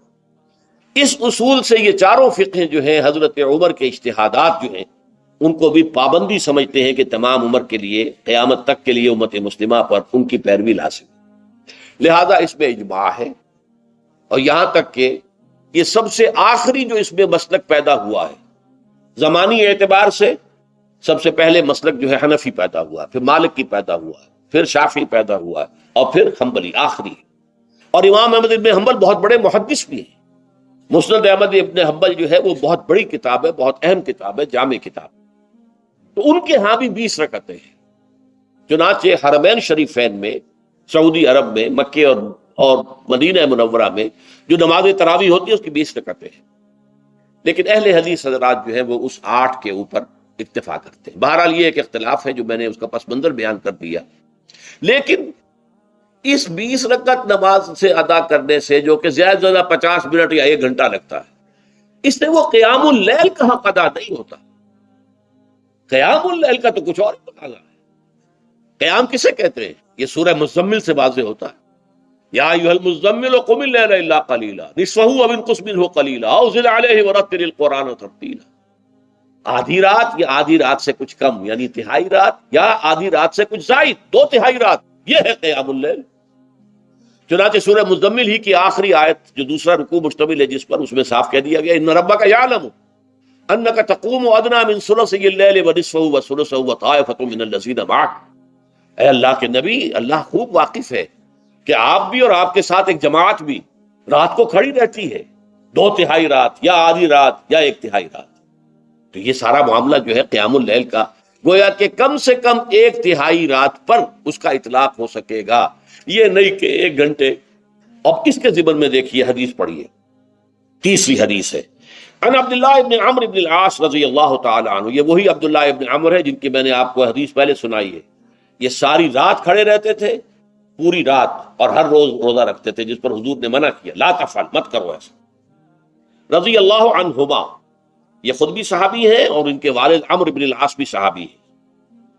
ان رسول اللہ صلی اللہ علیہ وسلم قال، کہ اللہ کے رسول صلی اللہ علیہ وسلم نے فرمایا، الصیام والقرآن یشفعان للعبد، روزہ اور قرآن بندے کے حق میں شفاعت کریں گے. یقول الصیام، روزہ یہ عرض کرے گا اللہ کی جناب میں، اے رب پروردگار، انی منعتہ الطعام والشہوات بالنہار، میں نے تیرے اس بندے کو دن کے دوران کھانے پینے سے اور اپنی شہوت کا تقاضا پورا کرنے سے روکے رکھا، یہ میری وجہ سے روکا رہا، تو میری شفاعت اس کے حق میں قبول فرما. فشفعنی فیہ، میری شفاعت اس کے حق میں قبول فرما. ویقول القرآن، قرآن کیا کہے گا، منعتہ النوم باللیل، میں نے اسے رات کے وقت سونے سے، نیند سے روکے رکھا. فشفعنی فیہ، تو اس کے حق میں میری شفاعت قبول فرما. حضور فرماتے فیشفعان، ان دونوں کی شفاعت قبول کی جائے گی. یہ ہے قیام اللیل. یہ قیام اللیل صرف تراویح کی نماز سے جو پڑھ لی جاتی ہے، اور ہمارے ہاں تو یہ ہے، وہاں کم سے کم یہ تو تھا، صحابہ کرام کھڑے ہوتے تھے تو جو قاری پڑھ رہا ہوتا تھا وہ ان کے دل میں اترتا جاتا تھا، اس کا مضمون اور مفہوم جو ہے وہ ان کو معلوم ہے، لہذا وہ اس کی زبان سے نکلا ہوا ہر لفظ ان کے قلب کی گہرائیوں تک اتر رہا ہے. یہاں تو یہ ہے، پیرٹ لائک حافظ ہے، اسے خود پتہ نہیں میں کیا پڑھ رہا ہوں. اکثر حفاظ جو ہیں وہ عالم تو نہیں ہوتے، اور جو سن رہے ہیں انہیں کچھ پتہ نہیں ہم نے کیا سنا ہے. تو ٹھیک ہے، کم سے کم ثواب تو انہیں ملے گا کہ انہوں نے وقت نکالا ہے، 1 گھنٹہ ہی اضافی صحیح، لیکن بہرحال اس کا وقت تو انہوں نے نکالا ہے، محنت کی ہے، کھڑے رہے ہیں، ثواب ملے گا. لیکن جو مقصد ہے وہ حاصل نہیں ہوتا. اس مقصد کے حصول کے لیے اول تو قیام اللیل کی کم سے کم مدت 1/3. اگر کوئی شخص فرض کیجئے کہ اس کے ہاں کوئی اور انتظام نہیں ہے، جیسا کہ ہمارے ہاں ہم نے انتظام کیا ہے، بڑے بڑے شہروں میں دورہ ترجمہ قرآن، اس میں ہمیں 5 گھنٹے لگ جاتے، نصف شب کے قریب جو ہے معاملہ ہو جاتا. اس میں کیا ہوتا ہے کہ ہر 4 رکعت سے پہلے جو اس کے اندر پڑھا جانا ہے حصہ قرآن کا، اس کا پہلے ہم مطالعہ کرتے ہیں بیٹھ کر، ترجمہ اور کچھ موٹے موٹے نکات کی جو ہے وضاحت. پھر کھڑے ہو گئے اور قاری صاحب کے پیچھے 4 رکعتوں کے اندر وہ 4 رکوع یا جتنے بھی ہیں پڑھ لی، سن لی، پھر بیٹھ گئے 4 کے بعد، پھر اگلی 4 رکعتوں کے اندر جو کچھ پڑھا جانے والا ہے اس کا ترجمہ، اس کی تفہیم ہو گئی، پھر کھڑے ہو گئے، پھر سن لیا. اس طریقے سے 5-6 گھنٹے میں تراویح ختم ہوئی. تو تراویح بھی ہو گئی، حضرت عمر کے اجتہاد پر عمل بھی ہو گیا، 20 تراویح ہو گئی. لیکن یہ ہے کہ اس کے ساتھ جو اصل غرض و غایت ہے قیام اللیل کی، وہ بھی حاصل ہوئی. یہ ہم نے 17 سال پہلے شروع کیا تھا یا 18 سال پہلے، اور وہ انشاءاللہ اللہ کے فضل و کرم سے اب چل رہا ہے. بڑے بڑے شہروں میں ہو رہا ہے، لاہور میں جن مقامات پر ہو رہا ہے وہ تازہ جو ندائے خلافت ہے اس کے اندر آپ اس کی فہرست دیکھ لیں. کراچی میں تو اس سے غالباً 3 گنا مقامات کے اوپر وہ کام ہو رہا ہے، اور دوسرے شہروں میں بھی ہو رہا ہے. تو اس سے در حقیقت وہ غرض و غایت، وہ حکمت جو ہے پوری ہوتی ہے کہ یہ دونوں چیزیں پیرلل ہیں. من صام رمضان ایمانا واحتسابا غفر له ما تقدم من ذنبه، ومن قام رمضان ایمانا واحتسابا غفر له ما تقدم من ذنبه. تو سیام اور قیام جو ہے ان دونوں کا حق ادا ہو جاتا ہے. تو یہ ہے شہر رمضان الذی انزل فیہ القرآن ھدی للناس وبینات من الھدی والفرقان فمن شہد منکم الشہر فلیصم ومن کان مریضا او علی سفر فعدۃ من ایام اخر یرید اللہ بکم اليسر ولا یرید بکم العسر ولتکملوا العدۃ ولتکبروا اللہ علی ما ھداکم ولعلکم تشکرون. اب جو آخری لفظ ہے لعلکم تشکرون، اب اس کی وضاحت سمجھیے. اور رمضان کے یہ 2 پروگرام جب پیرلل ہو جائیں گے، جب دونوں کی پابندی کی جائے گی، تو اس کا حاصل کیا ہے؟ اس بات کو سمجھنے کے لیے سب سے پہلے آپ اس کو سمجھیے کہ جسے ہم خود ہی کہہ رہے تھے، جسے ہم سیلف کہہ رہے تھے، اپنی انا کو مضبوط کرنا، سیلف کنٹرول، ایگو جو ہے وہ پوری طرح قابو یافتہ ہو ایڈ اور لیبیڈو پر، اصل میں اسے مراد کیا ہے؟ اس پر میں نے تفصیل سے بحث کی ہے عظمت صوم نامی اپنے کتابچے میں. ویسے یہ ہے کہ وہ مشکل ہے، ذرا فلسفیانہ اس کا انداز ہے، لیکن یہ ہے کہ وہی باتیں آسان الفاظ میں، جو دوسرا کتاب چاہے عظمت سیام و قیام رمضان مبارک، وہ آسان ہے، اگرچہ یہ دونوں بہت ہی محدود تعداد میں ہمارے پاس ہیں، لیکن یہ کہ میں نے ذکر کر دیا، جو حضرات لینا چاہیں وہ لے لیں۔ لیکن یہ ہے کہ اس میں اصل پس منظر کیا ہے؟ دیکھیے، ہمارا جو وجود ہے انسان کا، یہ کمپوزٹ ہے، مرکب ہے۔ ہمارے دو وجود ہیں جو جوڑ دیے گئے، کیسے جوڑ دیے گئے ہم نہیں جانتے، لیکن ہے دو وجود۔ ایک وجود حیوانی ہے، میں نے عرض کیا تھا پہلے ہی، ہر انسان ایک حیوان بھی ہے مکمل، سارے حیوانی تقاضے ہمارے اندر بھی ہیں۔ لیکن حیوان اور انسان میں بنیادی فرق یہ ہے کہ انسان کا جو اصل وجود ہے وہ روحانی ہے۔ اس روحانی وجود کی وجہ سے انسان کا وہ مقام ہوا کہ تمام فرشتوں کو اس کو سجدہ کرنے کا حکم دیا گیا۔ فَإِذَا سَوَّيْتُهُ وَنَفَخْتُ فِيهِ مِن رُوحِي فَقَعُوا لَهُ سَاجِدِينَ۔ فرشتوں سے کہہ دیا گیا تھا کہ میں ایک بشر پیدا کرنے والا ہوں مٹی سے، جب میں اسے پیدا کر لوں اور اس کی ناک پلک سوار دوں، دو پلک درست کر دوں، تو پھر اس کے سامنے اور اس میں اپنی روح میں سے پھونک دوں تو گر پڑنا اس کے سامنے سجدے۔ حیوان انسان اور انسان روحانی، یہ دونوں مل کر اب آدم بنے ہیں۔ نمبر دو، اس حیوان انسان کا وجود زمین سے ہے، مٹی سے پیدا کی، مٹی سے، گارے سے، طین لازب سے، چپچکانے والے گارے سے، وہ جس میں کہ بدبو پیدا ہو جائے، یہ ساری باتیں کہی گئی ہیں۔ اور سائنس بھی کہتی ہے مٹی سے پیدا ہوئے، کیسے پیدا ہوئے اس میں اختلاف ہے، لیکن یہ کہ ہے مٹی ہماری اوریجن، قرآن بھی کہتا ہے اور سائنس بھی کہتی ہے۔ اور ہمارے وجود کو جب وہ تھک جائے، مزمحل ہو جائے، اس کی انرجی کم ہو جائے، تو اس کے لیے جو غذا ہے، جو تقویت ہے، وہ بھی ساری زمین سے آ رہی ہے۔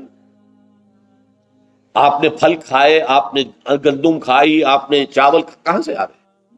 اچھا، بکری کا گوشت کھایا تو بکری کا گوشت کس چیز سے بنا ہے؟ اس نے گھاس کھائی ہے، اس نے پتے کھائے ہیں، وہیں سے تو بنا ہے نا۔ الٹیمیٹ سورس آپ کے وجود حیوانی کے لیے جو آ رہی ہے وہ زمین ہے۔ وجود روحانی کو بھی تقویت کی ضرورت ہے، وہ بھی مزمحل ہوتی ہے، کمزور ہو جاتی ہے، خاص طور پر جبکہ وجود حیوانی کا اس پر غلبہ ہو جائے، تب تو یوں سمجھیے کہ وہ بالکل بے ہوش ہو کر موت کے قریب پہنچ جاتی ہے۔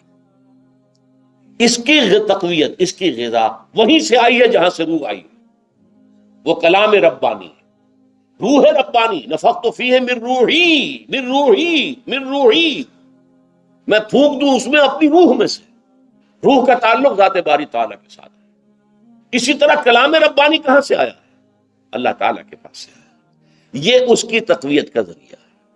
اب عام حالات میں کیا ہوتا ہے؟ ہمارا یہ وجود حیوانی چھایا ہوا ہے ہمارے وجود کے اوپر، بیچاری روح جو ہے دبی رہتی ہے، پسی رہتی ہے۔ اگر خدا نے خواستہ ہم گناہ گار بھی ہیں، گناہ پر گناہ کا ارتکاب کر رہے ہیں، تو وہ روح جو ہے وہ قلب کے آئینے شیشے کے اندر ہے۔ فیہا مصباح، المصباح فی زجاجہ، الزجاجہ تو کانہا کوکب دری۔ قلب جو ہے ایک شیشے کے مانند ہے جس کے اندر روح کا چراغ جل رہا ہے۔ اب اگر یہ اوپر جو شیشہ ہے اس پر دھواں آ گیا، لالٹین کی چمنی پر دھواں آ گیا، تو اب روشنی باہر تو نہیں آئے گی۔ اگر انسان گناہ کرتا ہے تو قلب پر رین، زنگ آ جاتا ہے، یا حضور نے فرمایا ایک داغ لگ جاتا ہے، اور گناہ کرتا ہے اور داغ لگتا ہے، اور گناہ کرتا ہے اور داغ، یہاں تک کہ بالآخر پورا قلب سیاہ ہو جاتا ہے۔ اب وہ روح اندر بند ہو گئی، وہ دفن ہو گئی۔ اس کے لیے اب ضروری ہے کہ اب ایک پروگرام ایسا دیا جائے جو ریورس ہو جائے۔ دن میں روزہ رکھواؤ تاکہ وہ جو اینیمل انسٹنکٹس ہے وہ دبے، تو جب یہ وزن جو ہے اس کے اوپر کم ہوگا تو کچھ سائی آف ریلیف سے ملے گی۔ جیسے بے ہوش آدمی پڑا ہے، اسے کوئی ہلکا سا ہوش آ رہا ہے، آپ نے پانی کے کچھ چھینٹے دیے، اس کے بعد آپ نے رات کو کھڑے ہو کر قرآن کے انوار کو اتارا، بارش برس رہی ہے روح انسانی کے اوپر، قلب روحانی، قلب انسانی کے اوپر، جس میں کہ وہ روح جو ہے وہ دفن، وہ زندہ ہوگی اثر نو، ہوش میں آئے گی۔ اور ہوش میں آئے گی تو دو کام ہوں گے، ایک تو اسے قرآن کی عظمت کا احساس ہوگا، یہ قرآن میری حیات تازہ کا ذریعہ بنا ہے، میں دب گئی تھی، میں پس گئی تھی، میں بے ہوش تھی، میں نیم مردہ تھی. اس قرآن کی بارش نے، یہ ترشح جو ہوا ہے مجھ پر، اس نے مجھے حیات تازہ عطا کی. یہ جو قدر کا احساس ہوگا قرآن کا، لعلکم تشکرون، تاکہ تم قرآن کی عظمت سے واقف ہو. ایک انسان بھوک کی وجہ سے اس کا شوگر لیول اتنا گر گیا کہ بے ہوش پڑا ہوا. اب ظاہر بات ہے کہ آپ اسے کچھ پانی کے چھینٹے دیں گے تو کچھ ہوش میں آئے گا، پھر غذا دیں گے تو اب وہ پوری توانائی پر آئے گا، تو معلوم ہوگا اسے اس غذا کی کیا قدر و قیمت ہے. اگر آپ کو بھوک ہی نہیں لگتی تو غذا بے معنی شے ہے. پیاس ہی نہ لگے تو آپ کو کیا معلوم کہ اس پانی کے اندر کتنی بڑی عظمت ہے، یہ میرے لیے کتنا بڑا انعام و احسان ہے اللہ کا. وہ تو پیاس پر جان پر بنی ہوئی ہو، اور پیاس اس وقت آپ کو ایک گھونٹ پانی کوئی دے دے تو آپ کو معلوم ہوگا دنیا و مافیا سے بڑھ کر ہے یہ ایک گھونٹ پانی جو مجھے ملا ہے.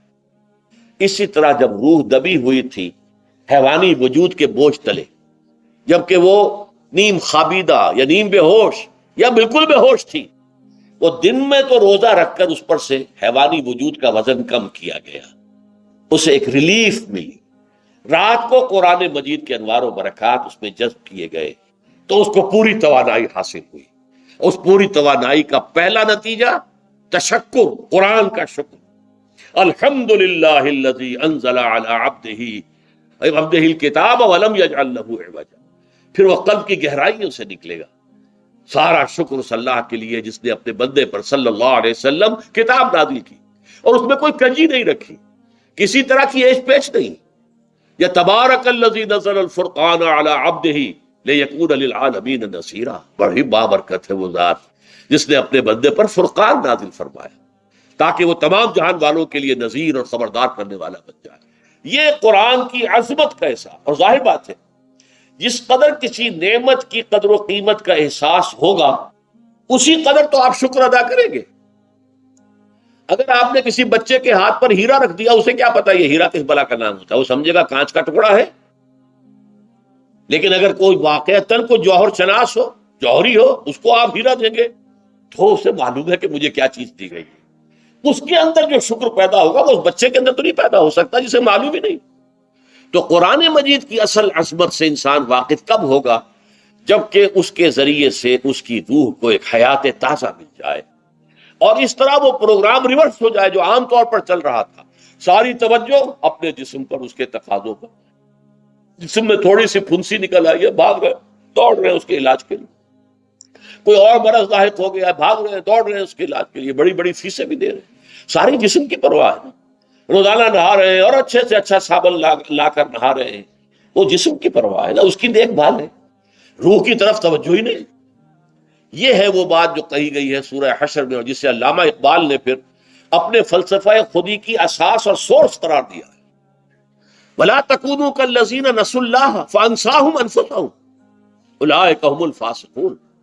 دیکھو اے مسلمانوں، ان لوگوں کے مانند نہ ہو جانا جنہوں نے اللہ کو بھلا دیا تو اللہ نے انہیں اپنے آپ سے غافل کر دیا، اور یہی لوگ فاسق و فاجر ہیں. یہ سوال پیدا ہوتا ہے کہ انسان اپنے آپ سے کہاں غافل ہوتا ہے؟ کہاں اپنے وجود حیوانی سے غافل ہوتا ہے؟ کیا بھوک لگتی ہے تو ادھر ادھر منہ نہیں مارتا؟ غذا کو حاصل کرنے کے لیے کوشش نہیں کرتا؟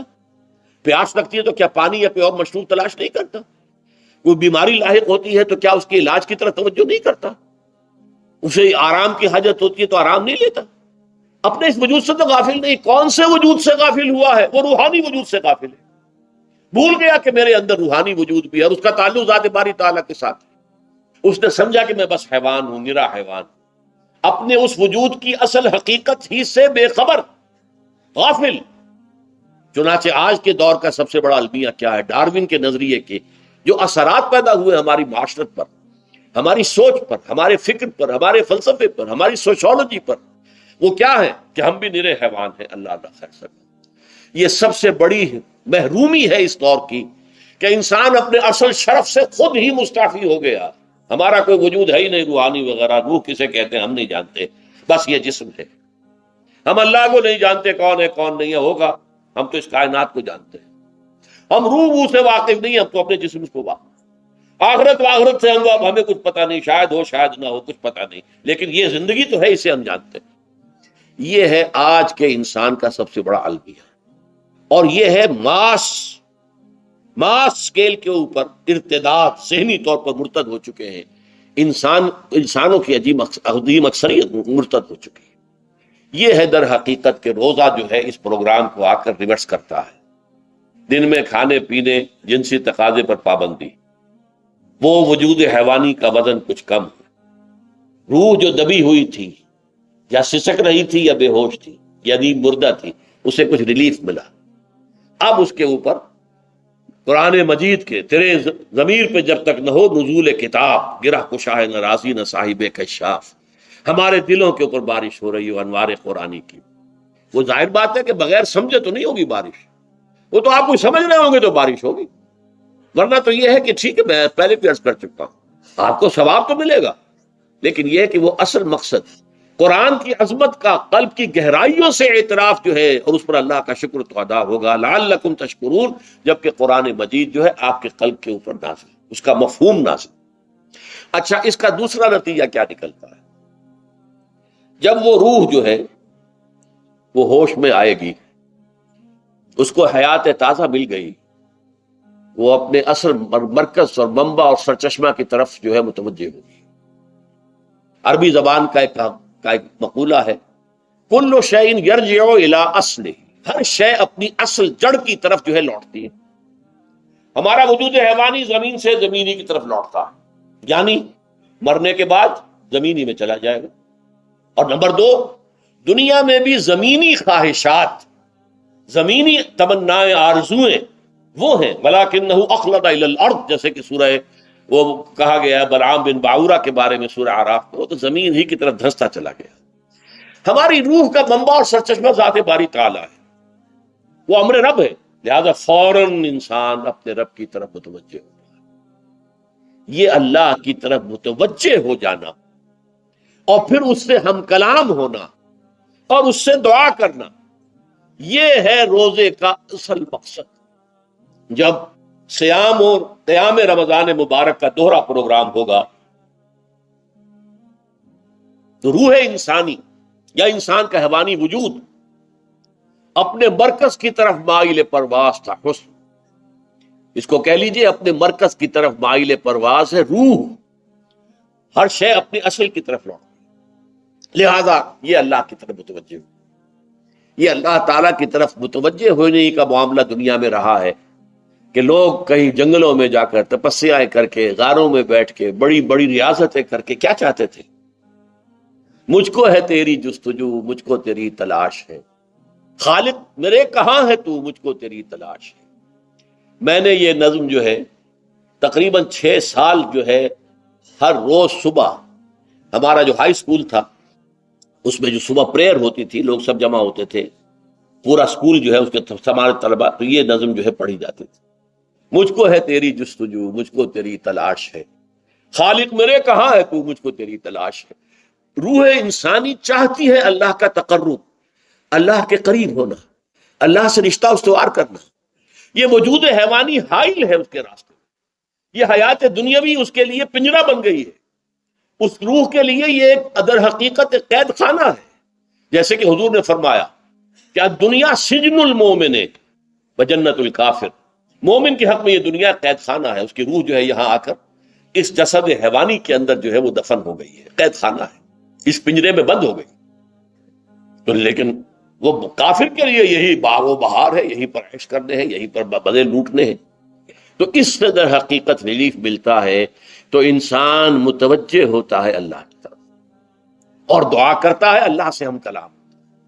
یہ ہے در حقیقت روزے اور رمضان کا جو دوسرا نتیجہ نکلتا ہے اور بلند ترین نتیجہ ہے. اس کا ذکر ہے آیت نمبر 4. اور یہ کہ بہت سے لوگ ایسے ہیں جو قرآن مجید میں نظم کے بہت قائل ہیں، لیکن میں حیران ہوں کہ اس نظم کے اندر اس کے ربط اور رشتے کو وہ تلاش کرنے سے قاصر رہے. وَإِذَا سَأَلَكَ عِبَادِي عَنِّي فَإِنِّي قَرِيبٌ، جب روح بیدار ہو جائے گی، اسے حیات تازہ ملے گی، تو اے نبی میرے بندے جب آپ سے پوچھیں میرے بارے میں، وہ میرا تقرب چاہتے ہیں، میرا قرب چاہتے ہیں، وہ چاہتے ہیں مجھ سے ہم کلام ہونا، وہ چاہتے ہیں کہ مجھے ان کے ساتھ، ان کو میرے ساتھ ایک نسبت مل جائے. وَإِذَا سَأَلَكَ عِبَادِي عَنِّي فَإِنِّي قَرِيبٌ، انہیں بتا دیجیے میں قریب ہی ہوں، میں دور نہیں ہوں۔ اور آیا ہے سورہ قاف میں نحن اقرب الیہ من حبل الورید، جو شہ رگ ہے انسان کی اس سے بھی زیادہ قریب ہوں میں اس سے۔ نوٹ کیجئے کیسے، اس کی روح کا تعلق میری ذات کے ساتھ ہے براہ راست۔ اس کی مثال بھی میں دے چکا ہوں کئی اپنے کتابوں کے اندر، عظمت صوم نامی کتاب سے پڑھیں گے، جو حضرات بھی سمجھ سکے پوری طرح اس کے اندر یہ بات بیان ہوئی۔ اور اسی لیے دیکھیے حدیث آخری پڑھ لیجئے کہ حضور نے قرار دیا ہے کہ روزہ جو ہے تمام عبادات کے اندر ایک بالکل منفرد شان کا حامل ہے۔ وعن ابی ہریرہ رضی اللہ تعالی عنہ، اور یہ متفق علیہ روایت ہے بخاری اور مسلم دونوں کی، قال رسول اللہ صلی اللہ علیہ وسلم، قال اللہ عز وجل، جسے حدیث قدسی کہتے ہیں، حضور نے فرمایا کہ اللہ فرماتا ہے۔ تو یہ حدیث بھی ہو گئی کہ حضور نے ہمیں بتائی، اور حدیث قدسی ہو گئی کہ اللہ کا قول ہے جو حضور نقل کر رہے ہیں۔ قرآن مجید وحی جلی ہے، یہ وحی خفی ہے، لیکن یہ عام حدیثوں کے مقابلے میں اس کا مرتبہ اور مقام بہت بلند ہے کہ حضور فرما رہے ہیں کہ اللہ فرماتا ہے، یقول اللہ عز وجل کل عمل ابن آدم لہو، ابن آدم کا ہر عمل، ہر نیکی اس کے اپنے لیے، اپنے فائدے کے لیے، الا الصوم، سوائے روزے کے، فإنہ لی وأنا اجزی بہ یا اجزا بہ، یہ میرے لیے ہے اور میں خود ہی اس کی بدلہ دوں گا یا میں خود ہی اس کا بدلہ ہوں۔ یہ دونوں طرف عظمت صوم میں میں نے تفصیل سے بحث کی ہے کہ ویسے تو نماز بھی اللہ کے لیے، اقم الصلاۃ لذکری، حج کس لیے ہے؟ للہ علی الناس حج البیت من استطاع الیہ سبیلا، اللہ کے لیے۔ زکوٰۃ کس کے لیے؟ اللہ کے نام پر دی جا رہی ہے، اللہ کے لیے دی جا رہی ہے۔ صوم میں بات کیا ہے؟ صوم میں اصل چیز ملحوظ کیا ہے؟ روح انسانی کو تازہ کرنا، زندہ کرنا، اس کی حیات تازہ کا بندوبست کرنا، اور روح کا تعلق ذات باری تعالیٰ کے ساتھ۔ اس تعلق کی مثال یوں سمجھیے جیسے ہمیں معلوم ہے سورج کا فاصلہ ہم سے کتنا ہے، کروڑ میل، لیکن سورج کی کرن جو وہاں سے چل کر یہاں تک پہنچی ہے، کیا اس کا تعلق سورج سے منقطع ہے؟ سورج کے ساتھ تو تعلق قائم ہے۔ اسی طرح روح انسانی ذات باری تعالیٰ سے بہت دور آ کر کہہ لیجئے ہمارے وجود کے اندر آ گئی، ہمارے قلب کے اندر متمکن ہو گئی، لیکن کیا اس کا تعلق اللہ کی ذات سے منقطع ہے؟ نہیں۔ لیکن یہ روح ہی اگر مزمحل ہو گئی تو تعلق منقطع ہو جائے گا، اس لیے کہ اس روح کے اندر ہی جان نہیں رہی۔ یہ روح تازہ ہوگی تو اس کا تعلق اللہ کی ذات کے ساتھ اثر نو استوار ہو جائے گا۔ اس لیے یہ کہا یہ میرے لیے، الا الصوم فإنہ لی، یہ میرے لیے، وأنا اجزی بہ یا اجزا بہ، میں خود ہی اس کا بدلہ دوں گا یا خود ہی اس کی جزا ہوں، خود ہی اس کی جزا ہوں۔ اللہ کے اس بندے کا تعلق میرے ساتھ ایسا قائم ہو جائے گا کہ گویا کہ اسے میں مل گیا، اور میرا یہ مل جانا ہی در حقیقت انسانیت کی معراج ہے۔ اور دعا کے بارے میں جان لیجئے کہ حضور نے فرمایا الدعاء مخ العبادہ، دعا جو ہے عبادت کا اصل جوہر ہے، لب لباب ہے۔ اور یہ بھی کہا الدعاء هو العبادہ، دعا ہی اصل عبادت ہے، دعا ہی اصل عبادت، دعا جو ہے وہ روح ہے اس کی۔ اور علامہ اقبال نے اپنے لیکچرز میں جو یہ خطبہ رکھا ہے اس موضوع کے لیے، میننگ آف پریئر ان اسلام، بڑا عظیم ہے۔ اس نے جو نقشہ کھینچا ہے کہ یہ پریئر کیا ہے، انائے صغیر، یہ ایگو میرا، میری انا، میری خودی، انائے صغیر، انائے کبیر کے روبرو آتی ہے۔ انائے کبیر اللہ، اننی انا اللہ لا الہ الا انا، یہ انا، انائے کبیر، اللہ کی انا، وہ عظیم انا، اور یہ چھوٹی سی محدود سی انا۔ تو ہے محیط بے کراں، میں ہوں ذرا سی آبجو، یا مجھے ہم کنار کر یا مجھے بے کنار کر۔ اقبال نے پتہ نہیں کس جگہ کس کیفیت میں ڈوب کر یہ شعر کہا ہے۔ اے اللہ تو تو ایک ایسے سمندر کے مانند ہے کہ جس کا کنارہ ہی نہیں، اور میں چھوٹی سی ایک پانی کی ایک چھوٹی سی ندی ہوں، آبجو ہوں چھوٹی سی۔ اب کیا شکل ہے؟ یا تو مجھے اپنے آپ میں ملا لے تاکہ میں بھی ناپیدا کنار ہو جاؤں، دریائے سندھ کا پانی جب سمندر میں گر جاتا تو سمندر ہی بن جاتا، اور یا پھر مجھے بھی بے کنار کر دے، میری وجود کو بھی اتنی وسعت دے دے کہ کوئی کنارہ نہ رہے۔ اب یہ کیا اس نے سمجھا، کیا کہا، لیکن میں نے وہی انائے کبیر انائے صغیر۔ ایک ہے نماز ہم پڑھ لیتے ہیں، آپ نے سارا پڑھ لیا، سارا تعدیل ارکان بھی کر لی، لیکن اگر آپ کا اللہ کے ساتھ ڈائریکٹ کمیونین اور ڈائریکٹ کمیونیکیشن قائم نہیں ہوا تو نماز، جس کو کہ کہا گیا کہ الصلاۃ معراج المومنین، جو قرب حضور کو حاصل ہوا معراج میں، وہ ایک بندہ مومن دنیا میں رہتے ہوئے حاصل کر سکتا ہے نماز میں، اگر اس کی روح جو ہے واقعتاً ہم کا نام ہو رہی ہو، الحمدللہ رب العالمین الرحمن الرحیم مالک یوم الدین اہدنا الصراط المستقیم ایاک نعبد و اگر ہم واقعتاً ایسے کہہ رہے ہوں کہ ہمیں احساس ہو کہ ہم اللہ کے حضور میں حاضر ہیں اور عرض کر رہے ہیں، سجدہ کریں تو حدیث میں آتا ہے کہ ایسے محسوس ہو کہ گویا کہ میں نے اپنا سر اللہ کے قدموں میں رکھ دیا ہے، یہ ہے نماز۔ اب جو گفتگو ہو رہی ہے یہ ہم کلامی ہے، الصلاۃ معراج المومنین، اہل ایمان کے حق میں یہ نماز جو ہے یہ معراج کے درجے میں، لیکن یہ نماز کیسے نصیب ہوگی اگر روح سوئی ہوئی ہے، دبی ہوئی ہے، پسی ہوئی ہے، مزمحل ہے یا مردہ ہے؟ یہ نماز کیسے حاصل ہوگی؟ چاہے آپ 5 وقت کی نماز پڑھ رہے ہوں، چاہے آپ نے ہیبٹ بنا لیا ہو نماز کو، چاہے کچھ بھی ہو گیا ہو، لیکن یہ کہ جب تک وہ روح بیدار نہ ہو، جب تک ہم کلامی نہ ہو، افلاق سے آتا ہے گالوں کا جواب آخر، اٹھتے ہیں حجاب آخر، کرتے ہیں خطاب آخر، جب تک یہ نہ ہو، جیسے کہ میں ایک حدیث قدسی انشاءاللہ آج سناؤں گا سورہ فاتحہ کے ضمن میں، کہ اللہ تعالیٰ کے سامنے جب کھڑا ہو کر انسان جب کہتا انی وجہت وجہی للذی فطر السماوات والارض حنیفا، دائیں بائیں سے بالکل اپنا تعلق کاٹ کر میں نے اپنا رخ کر لیا ہے اس اللہ کی طرف جس نے آسمانوں اور زمین کو پیدا کیا۔ اب یہ توجہ وجہ تو اگر یہ تو ہے چہرہ تو ہم نے کر دیا خانہ کعبہ کی طرف، اندر سے ہماری روح متوجہ نہیں ہوئی، وہ سوئی پڑی، اسے پتہ ہی کچھ نہیں کہ کیا ہو رہا ہے، تو اس صورت میں وہ کیا ہے؟ ظاہری بات تو پوری ہو گئی، نماز کا ثواب ہو جائے گا، فرض کی ادائیگی کا ثواب مل جائے گا، لیکن وہ اصل نماز تو حاصل نہیں ہوتی۔ یہ ہے وہ بات کہ وَإِذَا سَأَلَكَ عِبَادِي عَنِّي فَإِنِّي قَرِيبٌ، اے نبی جب میرے بندوں کی روحیں بیدار ہو جائیں، توانا ہو جائیں، حیات تازہ سے وہ ہم کنار ہو جائیں، اور پھر وہ میرے بارے میں پوچھیں، وہ میرا تقرب حاصل کرنا چاہتے ہیں، تو آپ سے پوچھیں تو کہیے میں قریب ہوں۔ اجیب دعوت الداع اذا دعان، یہ ہے وہ دعا، میں ہر پکارنے والے کی پکار، ہر دعا کرنے والے کی دعا کو سنتا ہوں، قبول کرتا ہوں، جواب دیتا ہوں، جہاں کہیں بھی مجھے پکارے، اذا دعان۔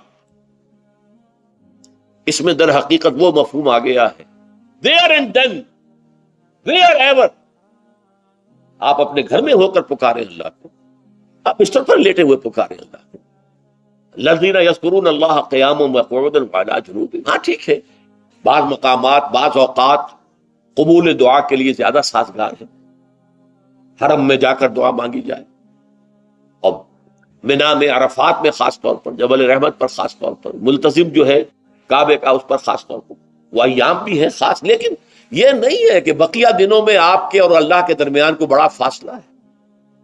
یہ سارا دنیا میں مشرکانہ نظاموں نے تصور پیدا کیا، اللہ تو دور ہے، دور ہے، دور ہے، دور ہے، پاک ہے، پاک ہے، پاک، تم ناپاک ہو، ناپاک ہو، ناپاک ہو، اور تم تو بڑی پستی میں پڑے ہو، تم اللہ سے براہ راست ہم کلام نہیں ہو سکتے۔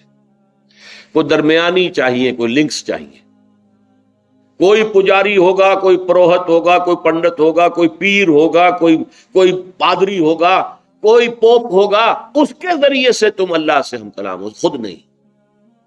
اور جب ذریعے بیچ میں آ گئے تو ان کی مٹھی گرم کرو، ان کی چاپلوسی کرو، ان کو بھی جو ہے چادریں چڑھاؤ، ان کو نذرانے پیش کرو۔ یہ ہے بدترین ایکسپلائٹیشن جو مذہب کے ذریعے سے نوع انسانی کی ہوئی ہے۔ یہ 2 ایکسپلائٹیشن دنیا میں ہوئی ہے تاریخ انسانی میں، ایک بادشاہوں کی طرف سے، خراج دو ہمیں، محنت تم کرو گے کھیت میں، آدھا حصہ ہمارے پاس آئے گا، ہم عیش کریں گے، ہم اسٹینڈنگ آرمیز رکھیں گے تاکہ ذرا تم بغاوت کرو تو تمہارا سر کچل دیا جائے۔ یہ ایکسپلائٹیشن بدترین، مانگنے والا گدھا ہے، صدقہ مانگے یا خراج۔ دوسری طرف ہم بادشاہ ہیں، ہم چندر بنسی سورج بنسی خاندان ہیں، ہم راجپوت ہیں، حکومت کرنا ہمارا حق ہے.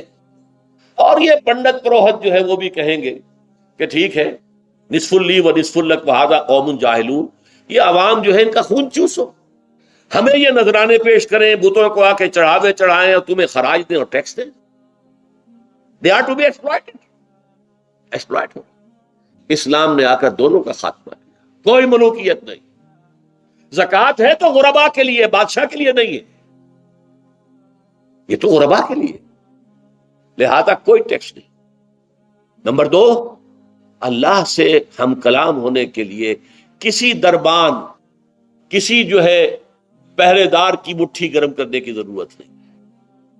جب چاہو ہم کلام ہو جاؤ. دل کے آئینے میں ہے تصویر یار، جب ذرا گردن جھکائی دیکھ لی.